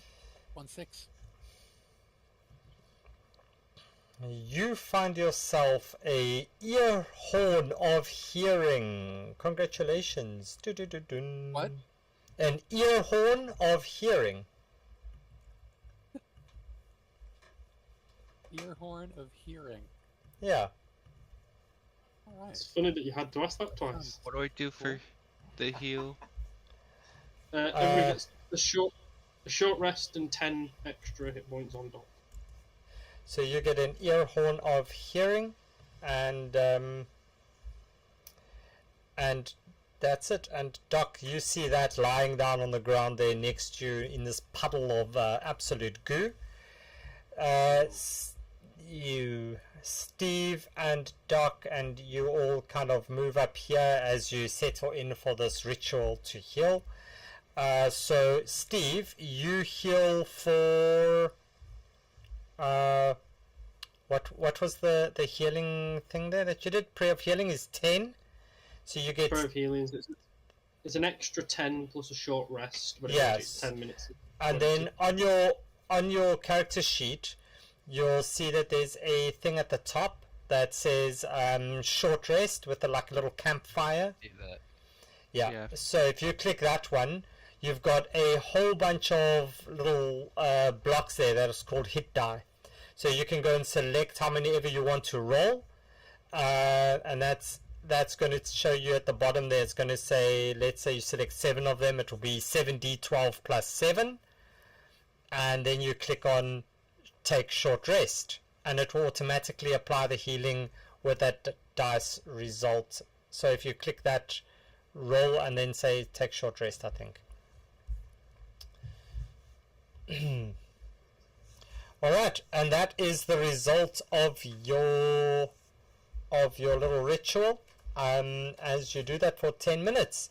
So ladies and gentlemen, this is where we will leave it now, so you can apply your healing, and we will be back next week, Wednesday, same time, and we will take on the rest of this Xanthoria, and in you're currently in the Lycotha Expanse. So yeah, we'll be back next week, and hope you guys tune in again, and we'll do some more predictions and things on that game as well.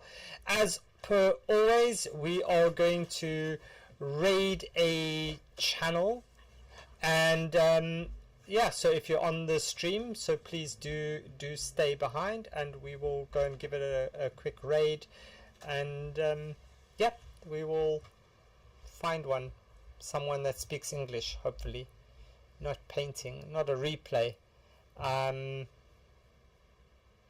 Cool, there's one that looks like we no, they're offline.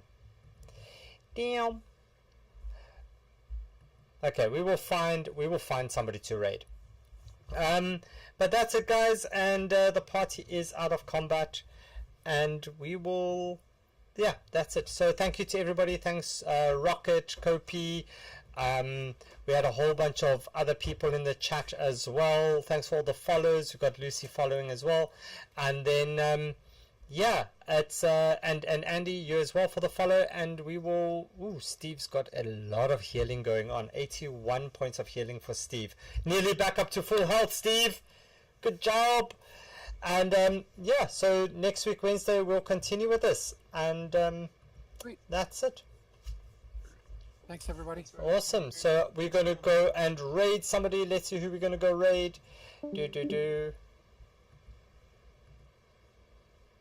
And that's going to be Metal Mikey's friends. We're going to go raid D&D with the dummies. Okay, cool. Let's go raid them again. Okay, and off we go in 5, 4, 3, 2, 1, and thanks to everybody for watching. Bye.